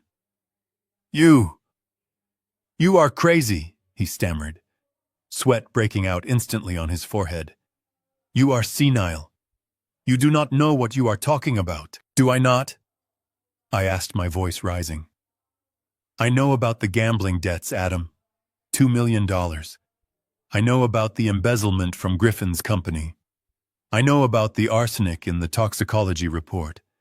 And I know about the double dose of poison you put in my coffee this morning." Beth began to hyperventilate, backing away until she hit the wall. How she wheezed. "How do you know?" "Because I did not drink it, Beth," I said, turning my gaze to her. "I poured it into a thermos. It is upstairs right now. Evidence. Just like the video of you putting the powder in the filter 3 weeks ago. Just like the video of you doing it again this morning." Adam looked at me with pure horror. The realization crashed over him. The old man wasn't the prey. The old man was the trap. You have been watching us," he whispered. "I have been watching you turn into monsters," I said, "and now I am watching you fall." Adam's face twisted. The fear was replaced by a sudden, desperate violence. He realized there was no way out. No explanation. No lie that could cover this. He looked at the papers on the floor, then he looked at me. He lunged. He came at me with a guttural roar, his hands reaching for my throat. He was younger, stronger, and fueled by the desperation of a man with nothing left to lose. But he never reached me. Before his fingers could graze my skin, the front door burst open with a crash that shook the entire house. The back door shattered inward at the same moment. "Police, get on the ground!" The shout filled the room, accompanied by the heavy thud of boots and the blinding beams of tactical flashlights. Rick Sanchez was the first one through the door, his gun drawn, his face a mask of grim satisfaction. Griffin was right behind him. Adam froze mid-lunge, his eyes wide, blinded by the lights. "It is over, Adam," I said, not moving an inch. And as the police swarmed the room, tackling my son to the ground, I did not look away. I watched him hit this floor. I watched the handcuffs click. I watched the dynasty he thought he was stealing dissolve into dust. I stood in the wreckage of my family, alone but alive, while the ghosts of my house finally stopped screaming. The sudden explosion of noise and light in my living room was disorienting, like a thunderclap striking inside the house. For a split-second, time seemed to suspend. I saw Adam frozen in mid-air, his face a mask of primal rage that was rapidly dissolving into terror. I saw Beth backed against the wall, her mouth open in a silent scream, and I saw the heavy wooden door, the one I had sanded and varnished myself 30 years ago, splintering off its hinges as the tactical team poured in. "Police, show me your hands! Get on the ground!" Now the commands were barked with a ferocity that left no room for hesitation. Adam didn't even have time to lower his arms. Two officers in tactical gear tackled him, their momentum driving him hard into the Persian rug. The wind was knocked out of him with a sickening thud, followed immediately by the harsh metallic ratchet of handcuffs being cinched tight behind his back. I stood there, unmoving, like a statue in the center of a hurricane. I watched my son, the boy I had once carried on my shoulders, so he could see the fireworks on the 4th of July, now pressing his face into the wool fibers of the rug, grunting in pain and confusion. It was a sight that should have broken me. It should have made me fall to my knees and beg them to stop. But the man watching was not just a father anymore. I was a survivor, and I was looking at the predator who had tried to consume me. Beth was hysterical. When an officer approached her, she began to shriek a high, piercing sound that grated on my nerves. "Do not touch me. I did not do anything. This is a mistake. He is crazy. The old man is crazy." Rick Sanchez stepped through the wreckage of the doorway, stepping over the splintered wood with a calm, grim determination. He wasn't looking at the police or the screaming woman. He was looking at me. He walked straight to the table where the thermos of poisoned coffee sat, the thermos I had brought down from the bedroom and placed there as the silent witness to their crime. He picked it up with a gloved hand, holding it aloft like a lantern in the darkness. "It is over," Beth, Rick said, his voice cutting through her hysteria. "We have the video, we have the audio, and we have this." He tapped the side of the stainless steel thermos. "We watched you brew it." Rick continued, his tone devoid of pity. "We watched you hand it to him. And we have the lab results from the first batch. Attempted murder, conspiracy. And once the autopsy results on Emily come back, we will be adding murder in the first degree." Beth stopped screaming. The blood drained from her face so completely that she looked like a corpse. She slumped against the wall, sliding down until she hit the floor, her expensive dress bunching up around her knees. An officer pulled her hands behind her back, and I heard the second click of handcuffs. Griffin Thorne entered the room then. He looked shaken, his face pale in the harsh glare of the tactical lights. He looked at Adam on the floor, then at me. He walked over and stood beside me, a silent pillar of support. He didn't say anything, but his presence was enough.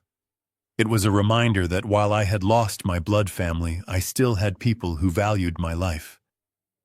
Adam twisted his head around, trying to look up at me from the floor. His cheek was pressed against the rug, his hair disheveled, his eyes wild and red-rimmed. "Dad!" He gasped, his voice cracking. "Dad, please, tell them it is a misunderstanding. I am your son. You cannot let them take me." I looked down at him. I remembered the day he was born. I remembered counting his toes. I remembered the overwhelming wave of love that had washed over me, a promise that I would kill for this boy, that I would die for this boy. And I realized with a cold, hollow ache in my chest that I had kept that promise. I had been willing to die for him. I had almost let him kill me because I couldn't believe he was capable of evil. But looking at him now, I didn't see my son. I saw a stranger with my eyes and my nose, but with a soul that had been rotted away by greed. I took a slow, painful step toward him. The police officers stepped back slightly, giving me space, respecting the gravity of the moment. I knelt down on one knee, ignoring the protest of my old joints, until my face was just inches from his. "I did not raise you to be this," I said, my voice quiet but steady. carrying the weight of a lifetime of fatherhood. I taught you to build things, Adam. I taught you that wood has a grain, and if you go against it, it splinters. I taught you that a man is only as good as his word. Adam began to sob. It wasn't the crying of a remorseful man. It was the terrified weeping of a child who has been caught and knows there is no way out. I needed the money, Dad, he choked out. They were going to kill me. You do not understand. The debts. They were going to kill me. So you decided to kill me instead, I asked. You decided that my life and your mother's life were the currency you would use to buy your safety. He didn't answer. He just squeezed his eyes shut, tears leaking out and wetting the rug. I reached out my hand, hovering over his head for a moment. The instinct to comfort him was still there, buried deep in my DNA. But I pulled my hand back. I could not comfort the man who had murdered my wife. I did not give birth to monsters, Adam, I whispered, standing up slowly. I gave birth to a boy. But you let greed turn you into a monster. And monsters do not get to live in my house. I turned away from him. Take him away, I said to the officers. No, Dad. No, Adam screamed as they hauled him to his feet. I did not look back. I walked to the window and stared out into the dark night. I heard the scuffle of feet, the sound of the front door opening, and the heavy thud of car doors slamming. I saw the red and blue lights flashing against the trees in the front yard, illuminating the neighborhood in a chaotic strobe light rhythm. The house fell silent, save for the crackle of police radios and the low murmur of Rick and Griffin talking to the lead detective. I stood there feeling the adrenaline drain out of me, leaving behind an exhaustion so profound it felt like my bones were dissolving. Rick walked over to me. He still held the thermos in a plastic evidence bag. We have everything we need, Tom, he said softly. They will not be getting out. The video is damning. And with this coffee, the toxicology will match the previous samples perfectly. It is a slam dunk. I nodded, staring at my reflection in the window glass. I looked older than I had yesterday. The lines on my face seemed deeper. My eyes looked haunted. What happens now? I asked. Now Rick said we go to the station. We make your formal statement. And then you try to heal. Heal. The word sounded foreign, impossible. How do you heal when the wound is your own flesh and blood? How do you heal when the person who cut you is the person you spent your life protecting? I turned back to the room. It was a mess. Papers were scattered everywhere. The fake suicide note, the power of attorney, the deed transfer. The remnants of a plot to erase me. I walked over and picked up the fountain pen Beth had tried to make me use. It was heavy, gold-plated. I remembered the pride in Adam's eyes when I gave it to him. I walked to the fireplace. There was no fire burning, just cold ash. I tossed the pen into the grate. I am ready, I said to Griffin and Rick. Let's go. I walked out of my house, past the broken door, past the neighbors who had gathered on the sidewalk, whispering and pointing. I walked with my head high. I was not the victim here. I was the witness. I was the survivor. And as I climbed into the back of the police cruiser to be taken to the station, I felt a strange sense of peace settle over me. The worst had happened.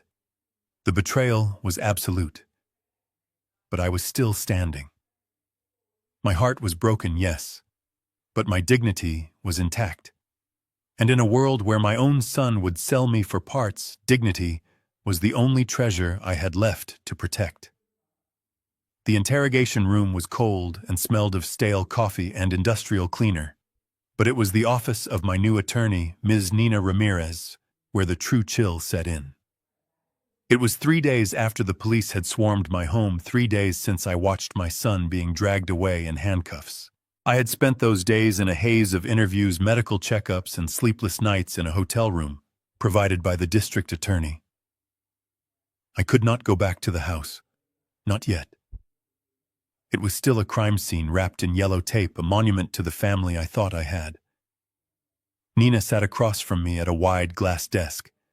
She was a sharp woman, efficient and kind, but today her face was pale. She looked like she was holding a physical weight, something heavy and radioactive. Next to her sat Griffin Thorne, who had refused to leave my side through this entire ordeal.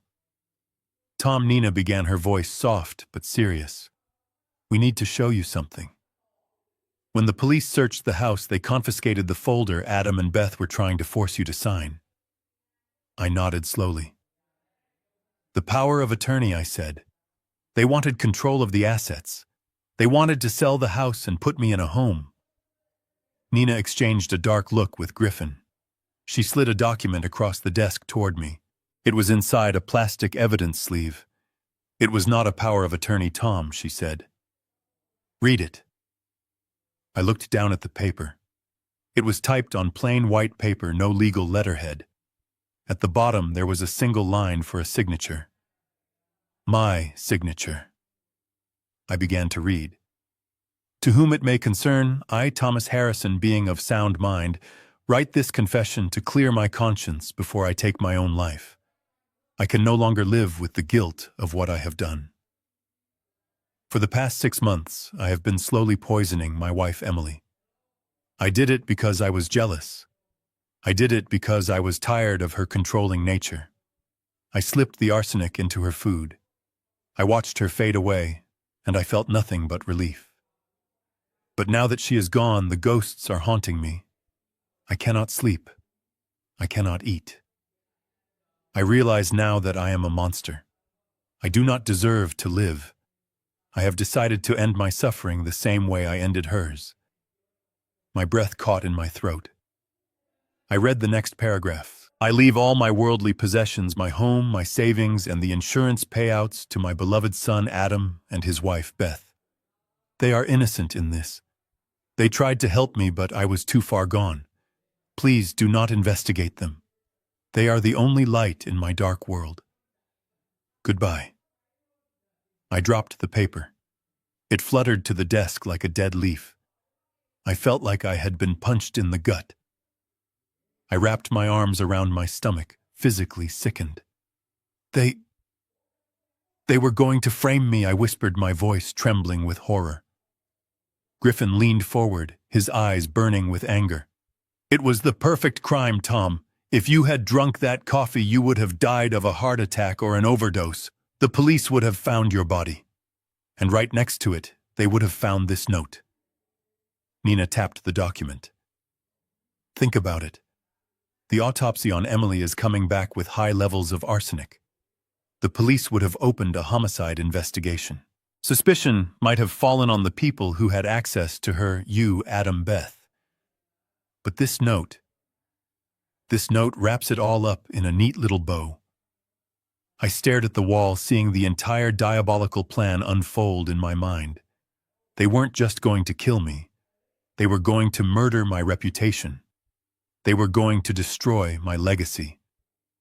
I would have gone down in history, not as the grieving husband, but as the jealous, demented wife killer who took the coward's way out.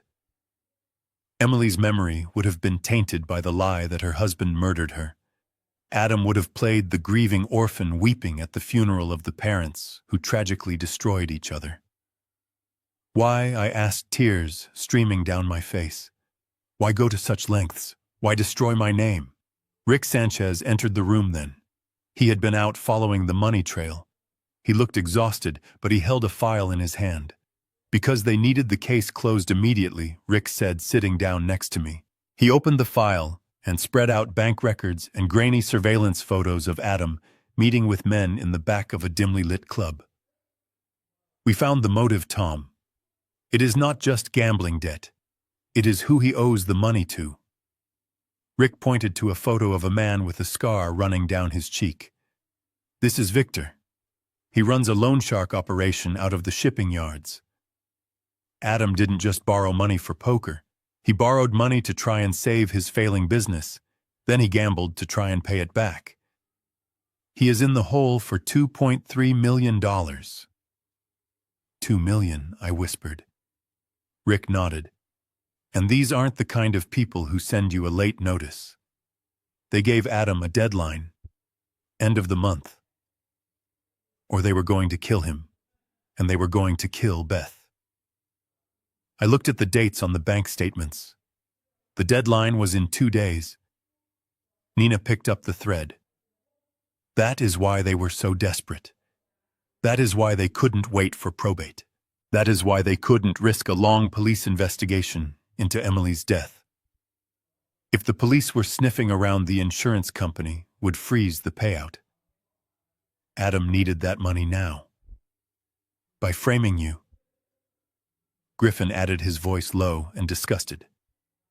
They achieved 2 things. First, they got the life insurance money from both you and Emily immediately, because the killer was dead and the case was closed. Second, they inherited the house and the savings instantly as the sole survivors. They needed you to be the villain so they could be the beneficiaries. I sat back in the chair, feeling a cold numbness spreading through my limbs. My son was being hunted. He was terrified. I could understand fear.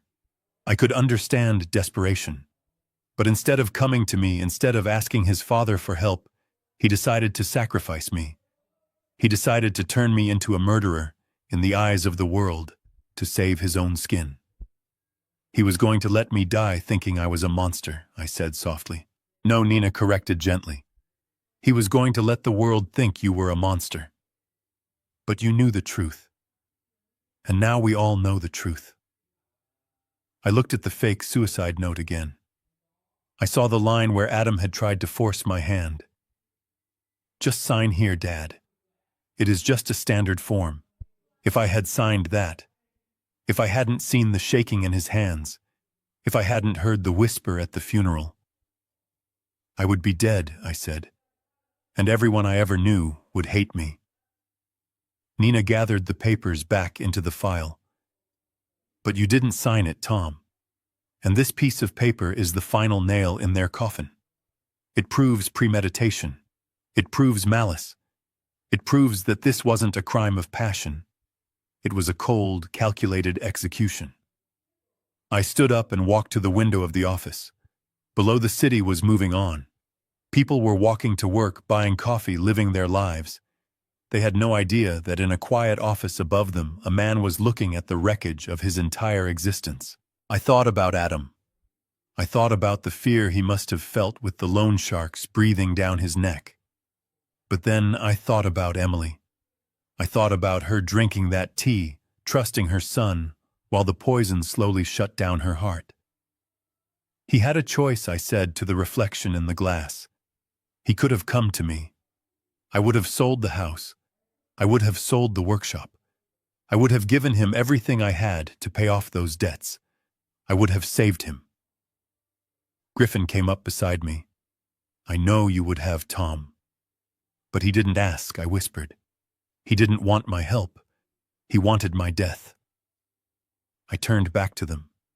The tears were gone. In their place was a resolve harder than oak.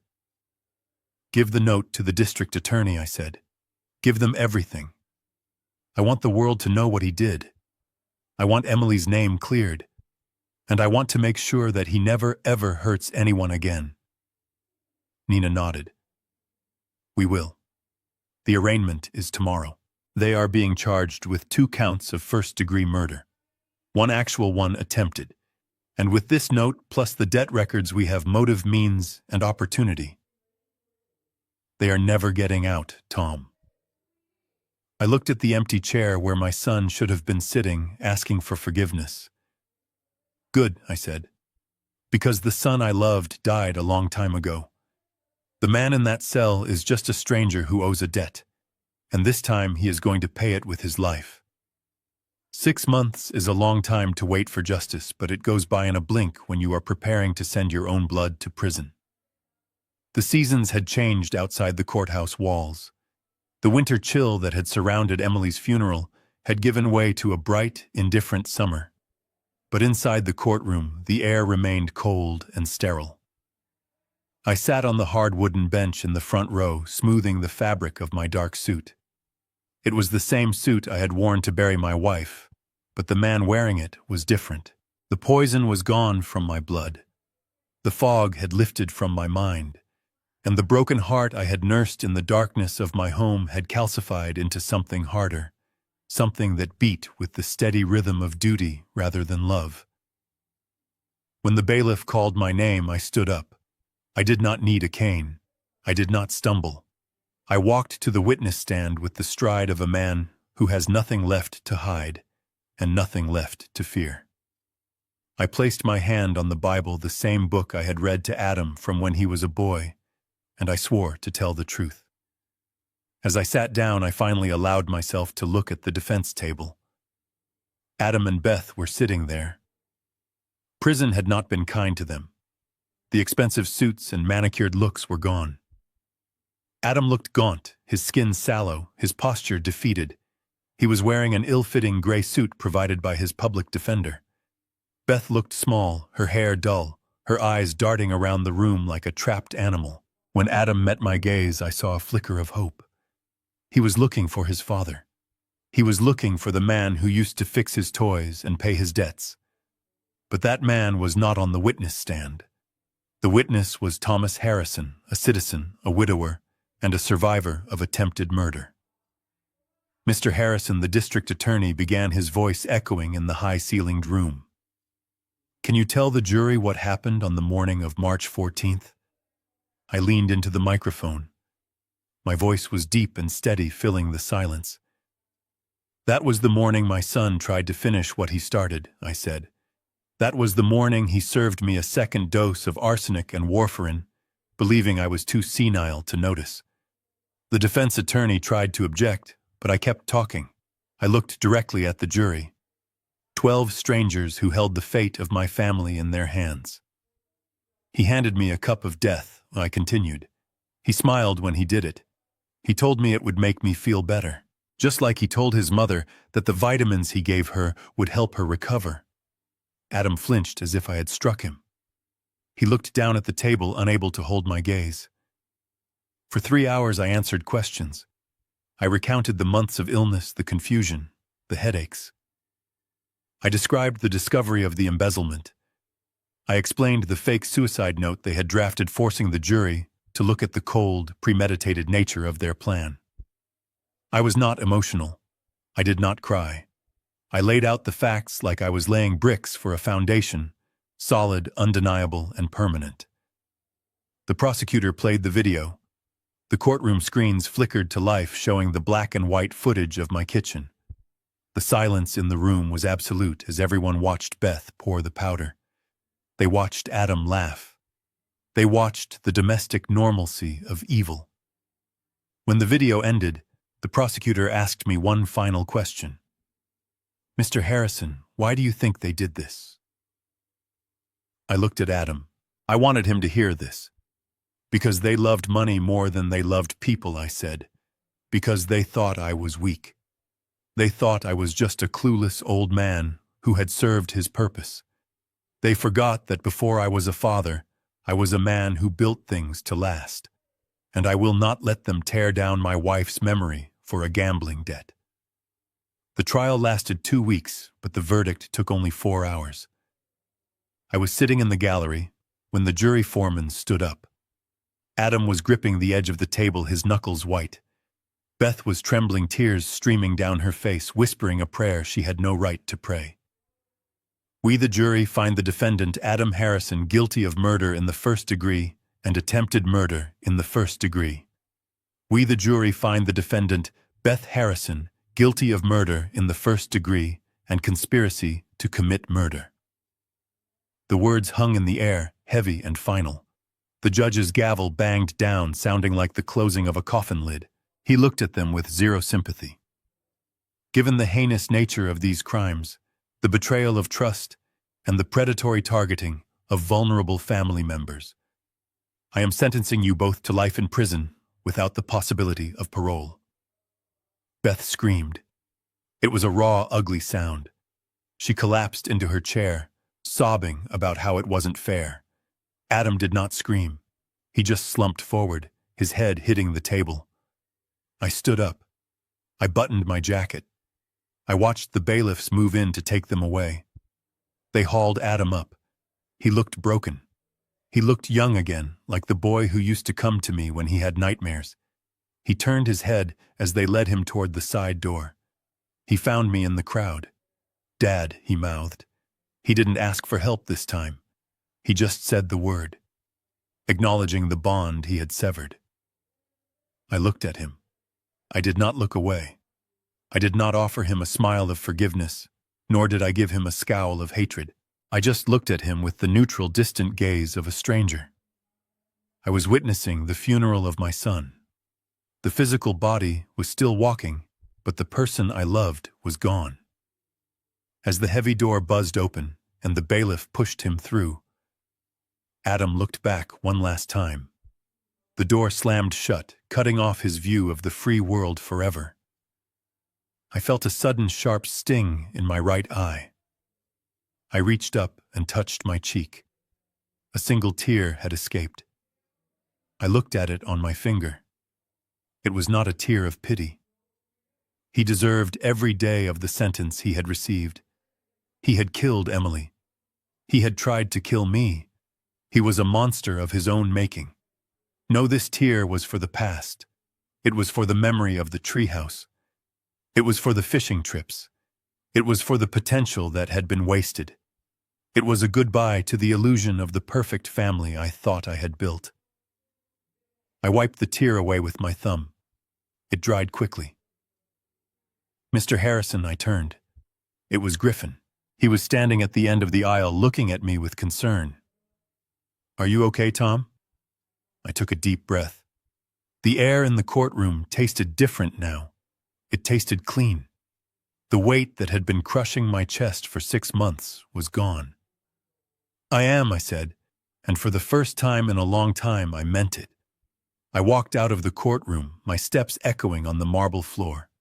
I pushed open the double doors and stepped out into the summer afternoon. The sun was blindingly bright. The city noise washed over me, traffic voices, life. I was 70 years old. I was alone. I had no wife. I had no child. But as I stood there on the courthouse steps, feeling the warmth of the sun on my face, I realized I had something else. I had my life. I had my truth. And I had a future that was finally completely mine. The nightmare was over. It was time to wake up and live. The day I put the for sale sign on the front lawn of the house, I felt the first true breath of air fill my lungs in months. It was not a surrender. It was a liberation. For 45 years, that house had been my pride, the physical manifestation of my hard work and my love for my family. But now, walking through the empty rooms, listening to the echo of my own footsteps on the hardwood floors I had laid myself, I realized it was no longer a home. It was a mausoleum of memories that had been poisoned. The kitchen where we had shared meals was now the scene of a crime. The dining room where we had celebrated holidays was where my son had tried to manipulate me into signing my life away. I did not want to live in a museum of betrayal. I hired a moving company to take only the things that mattered. Emily's books, her favorite armchair, the photo albums from before the rot set in. Everything else, the furniture, the appliances, the heavy oak table, I left behind. I sold the house to a young couple with a baby on the way. When I handed them the keys, I saw the excitement in their eyes, and I prayed that their walls would absorb new, happier memories, burying the darkness that Adam and Beth had brought into them. Selling the workshop was harder. That space smelled of sawdust and varnish, the sense of my life's purpose. It was where I had taught Adam to hold a hammer. It was where I had built the crib he slept in. I stood in the center of the dusty room, running my hand over the worn surface of my workbench. I picked up a chisel, feeling the weight of the steel and the smoothness of the wooden handle. These tools had built beautiful things, but they could not fix what was broken in my son.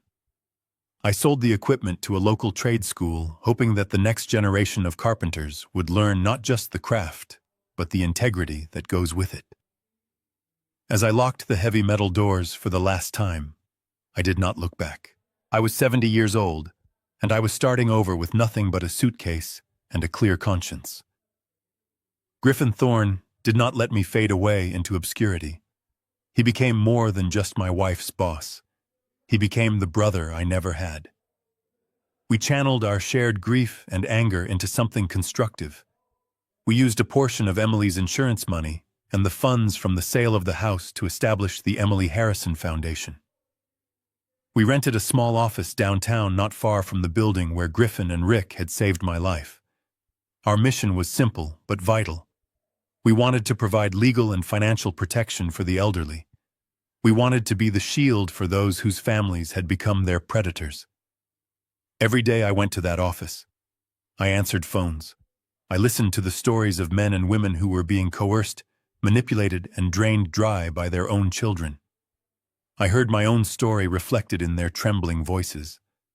I told them they were not crazy. I told them they were not burdens. I told them that they had rights. We hired Nina Ramirez as our lead counsel, and together we fought for them. We helped them rewrite wills, secure their assets, and find safe housing. Every time we saved someone from losing their dignity, I felt like I was saving Emily all over again. I was building a new legacy, one not made of wood and stone, but of justice and compassion. It was work that healed the hole in my chest. It gave me a reason to wake up in the morning, a reason to put on a tie, a reason to keep living. One crisp autumn afternoon, a year after the nightmare began, I drove out to the cemetery. The leaves were turning gold and crimson, blazing against the gray sky. I walked up the winding path to the hill where Emily rested. I did not bring roses this time. I brought lilies, her favorite. I knelt on the grass, the damp earth seeping into the knees of my trousers. The headstone was simple, just her name and the dates. I traced the letters with my finger. "I did it, Em," I whispered to the silence. "I stopped them. They can never hurt anyone again." A gentle breeze rustled the trees, sounding like a sigh of relief. I sat there for a long time talking to her. I told her about the foundation. I told her about the young couple who bought our house. I told her that I missed her every single second of every single day, but that I was okay. I was really, truly okay. I thought about Adam sitting in his cell. I wondered if he thought about us. I wondered if he regretted his actions or if he only regretted getting caught. But as I sat there, I realized that I no longer needed to know the answer. His choices were his own. His fate was his own. I had released the burden of his guilt. I was no longer the father of a murderer. I was Thomas Harrison. I was a man who had walked through fire and come out the other side without being consumed. I looked out over the cemetery at the rows of stones marking lives lived and lost. I was old. I was alone in the traditional sense. I had no wife to cook dinner for no son to call on Sundays.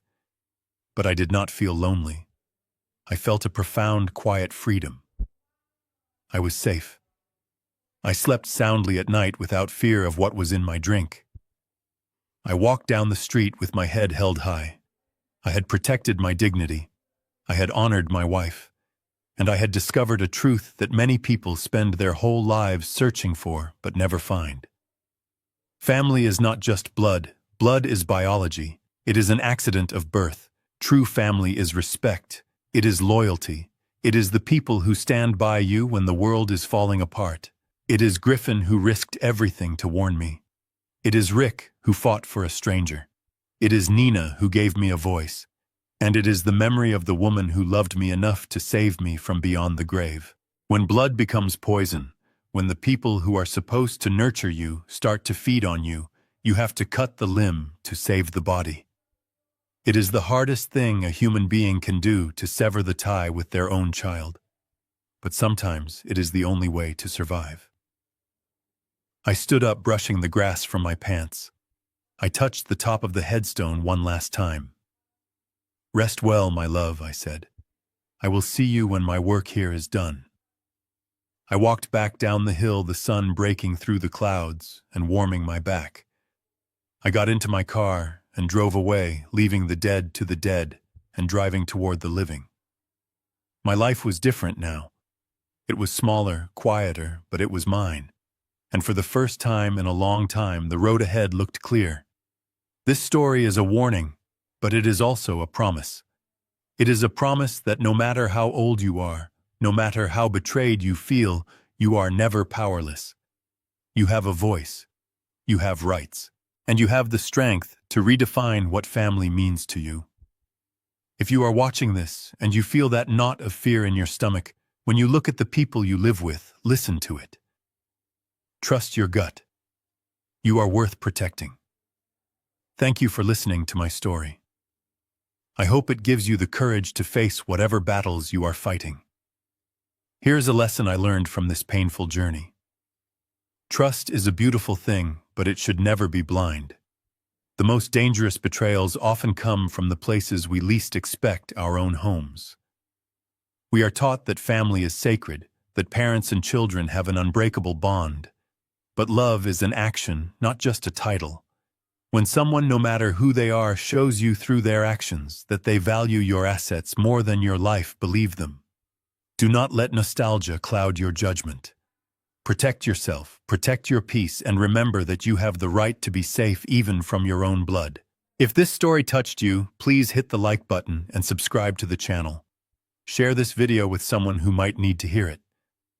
You never know whose life you might change just by sharing a story. And tell me in the comments, do you believe that blood is always thicker than water? Or do you believe that family is what you make it? I read every single comment, and I want to know your thoughts.